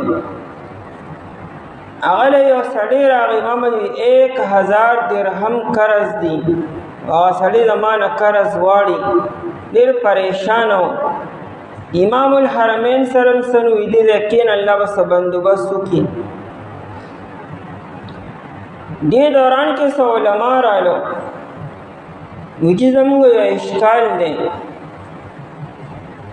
چې قرآن کریم چې الرحمن علی العرش استوى الله تعالی په عرش باندې برابرې ونیسو ناغي معنا د استوا دا چې الله تعالی په عرش باندې غني کېناستو او عرش لګي یو تخت او په تخت باندې ناستا دا صفت د انسان دی ځکه چې جسم غواړي په تخت باندې ناستا او الله تعالی دې صفاتونه پاک دی نه دا اعتراض کو چې قرآن کریم یو چې الرحمن علی العرش استوى الله تعالی په عرش باندې غني جلوه افروز شو غلبه حاصل کړه یدي دلیل سره چې الله تعالی دې خبرونه پاک دی امام الحرمین جواب ورکو چې لا اله الا انت سبحانك انی كنت من الظالمین جواب دی علماء تاسو دې څنګه جواب دی امام الحرمین علماء کې یو امیر انسانو هغه ته وې چلومتر دی غریب دا مسله حل کا دا 1000 دینار د لور کا بیا وساسو مسله زه حل کما هغه دا ذمہ داری ما واغسته هغه بزور کم دا پیسې خو زموږ دا مسله حل کا امام الحرمین فرمایلو چې نبی علیہ الصلوۃ والسلام چې کله د معراج په موقع بر تشریف وړو او کم زینو ته ورسېدو او الله جل شانه انتهایی نږدې شو انت نبی علیہ السلام اللهم انی لا احصی ثناء علیک انت کما اثنیت علی نفسک نبی علیہ السلام انت کما اثنیت او یونس علیہ السلام د سمندر په ویخ کې دی اول ته یونس علیہ السلام لا اله الا انت سبحانك نبی علیہ السلام انت کما اثنیت وی او یونس علیہ السلام پس مکه کې او په سمندر کې ویخ کې رام لا اله الا انت سبحانك نو که الله تعالی فرض کا د اسمانونو د پاسه وی او فرض کا بره وی بیا نبی علیہ السلام انت ویل پکارو لیکن یونس علیہ السلام بیا انت نو ویل پکارو ځکه بیا خو حقیقت دی د حقیقت بیا څنګه انت وای پکار دی چې یونس علیه السلام د انت په بل ضمیر راجع کړی د غایب یا بل څه ویل وي او دواړه په هر ځای کې انت وایي. د دې مطلب دا چې الله جل هر ځای کې موجود دی. که یونس علیه السلام د سمندر په ویښ کې انت وي ماته مخاطب نږدې را سره او نبی علیہ السلام کم اعلی مقامات ته رسیدل تکي هغه انت وایي. نو دانه چې ګنې الله تعالی په یو خاص ځای کې دی دا صفتونه د انسان او د پاره دي. الله تعالی دی خبرو نه پاک دی. یا اولاد نیسلو یا جسم ثابتولو یا بل داسې یو خبره دا د الله تعالی د شان نه ډېره خلاف خبره ده. بل له ما فی السماوات سبحانه سره رد شو چې الله تعالی دی خبرو نه مکمل پاک دی. بل له ما فی السماوات بلکې خاص ته الله تعالی د پاره دا لام یا د پاره تملیک دی. الله تعالی مالک دی د هر څه یا د لام د پاره د اختصاص دی بلکې خاص ته الله تعالی د پاره دی.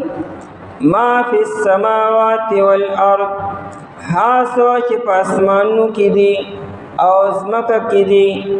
د اسمانونو د ځمکو دا هر څه دا خو د الله تعالی د پاره دی. مطلب دا چې الله تعالی مالک د دې هر څه دی چې د اسمانونو د ځمکو الله تعالی مالک شو. دا ته چې کوم نمونه اخلي کا فرشتي دی او کا عزیر علیہ السلام او کا عیسی علیہ السلام دی نو دام په دې کائنات کې دن نرالو نه الله تعالی د هغې مالک شو.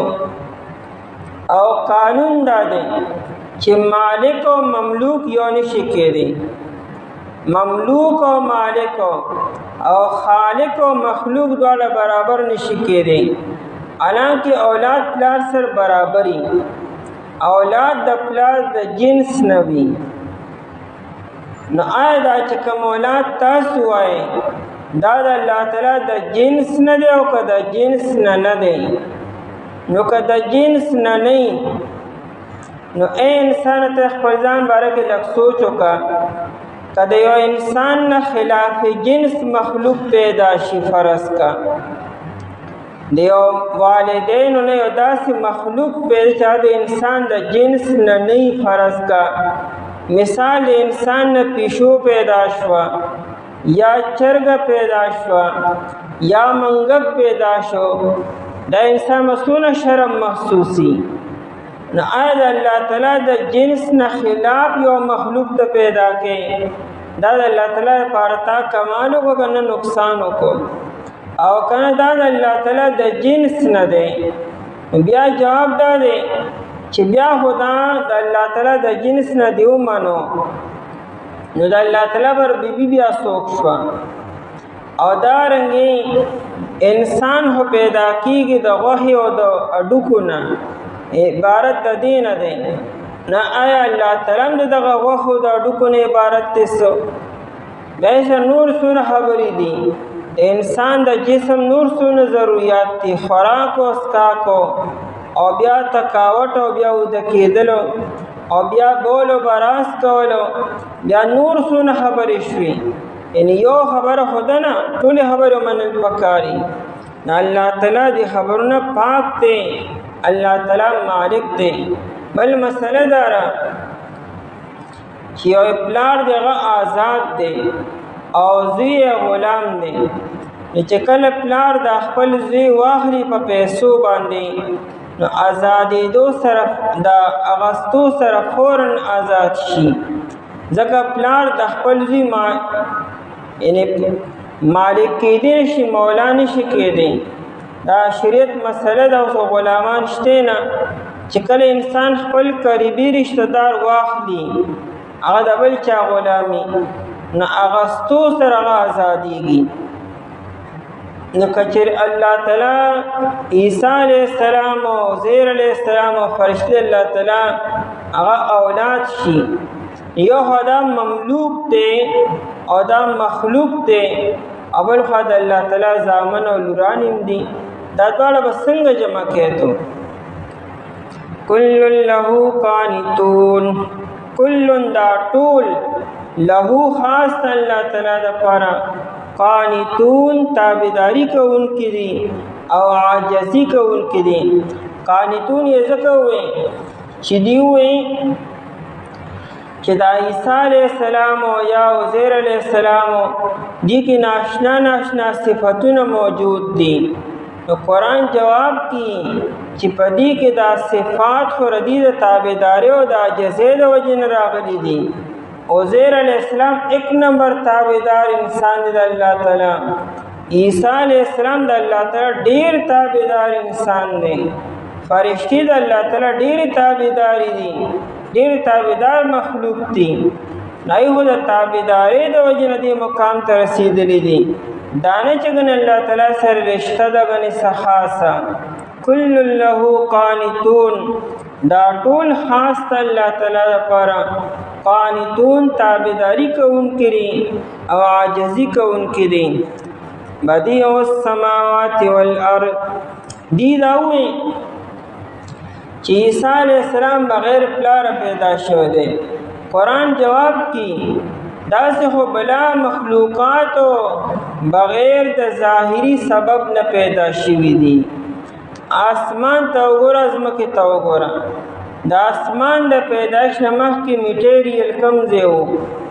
دا آسمان چې د کم سیز نه جوړ دی ماده، نو ماده کم ځای وه. الله تعالی بغیر د مادې نه آسمان پیدا کو. الله تعالی بغیر د مادې نه ځمکه پیدا کړه. الله تعالی بغیر د مادې نه دا غرونه او ونې بوټي پیدا کړو. دې ته هم ته د الله تعالی زوی او لور بیا وایسو. دا هونه چې صرف عیسی علیہ السلام بغیر پلاره پیدا رہی.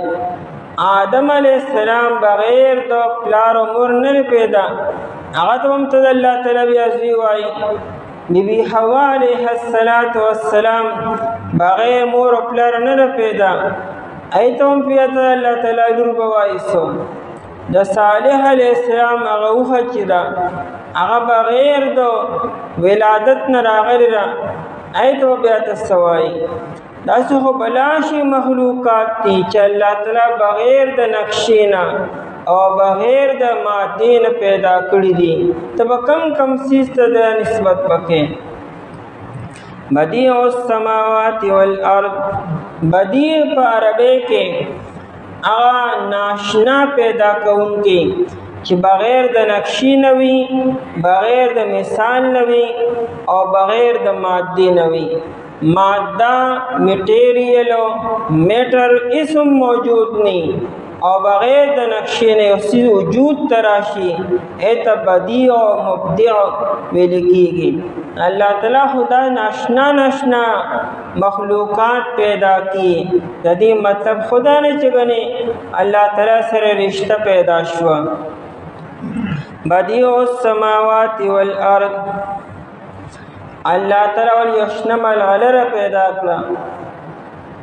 اسم نو نه اسمان او نه ځمکه وه او نه غرونه او نه نور او سپوږمۍ نه ستوري وو.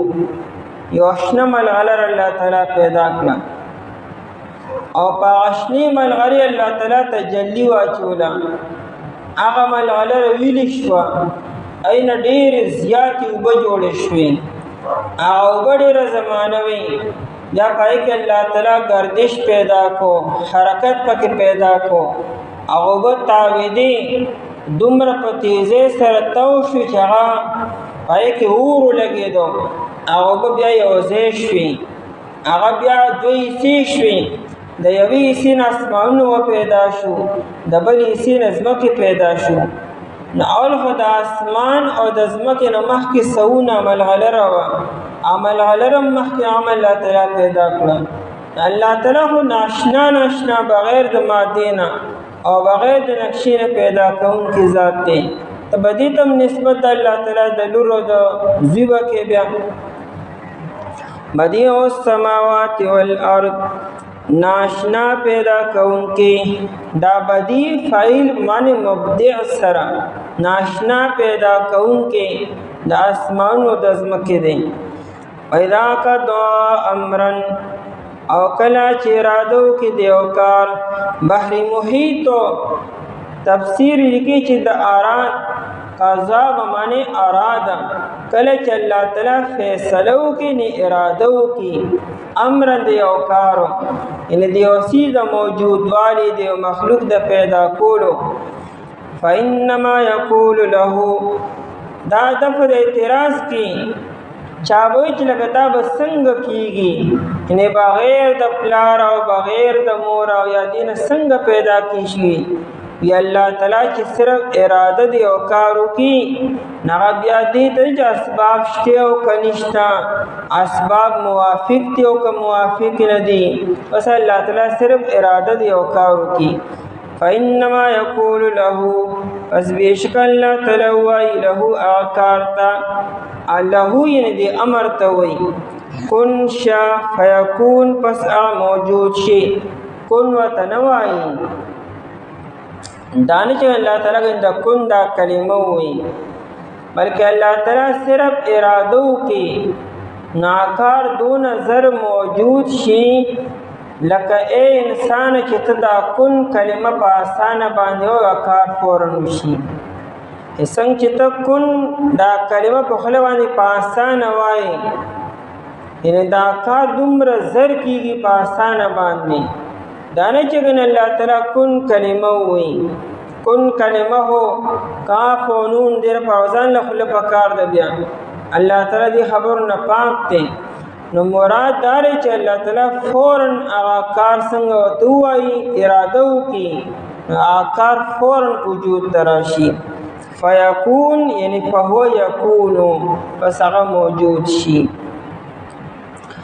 اوای دی نسل الله تعالی اولاد درا پاک الله تعالی د اولاد نه بلکې خاص الله تعالی لپاره آسو چې پاسمنو کې یزمګه کې دي ټول د الله تعالی لپاره تابعداري کوونکي دي ناشنا پیدا کوونکي د اسمنو د ځمکې دي او کله چې ارادو کې دی او کار پس بشک الله تعالی و یغیتا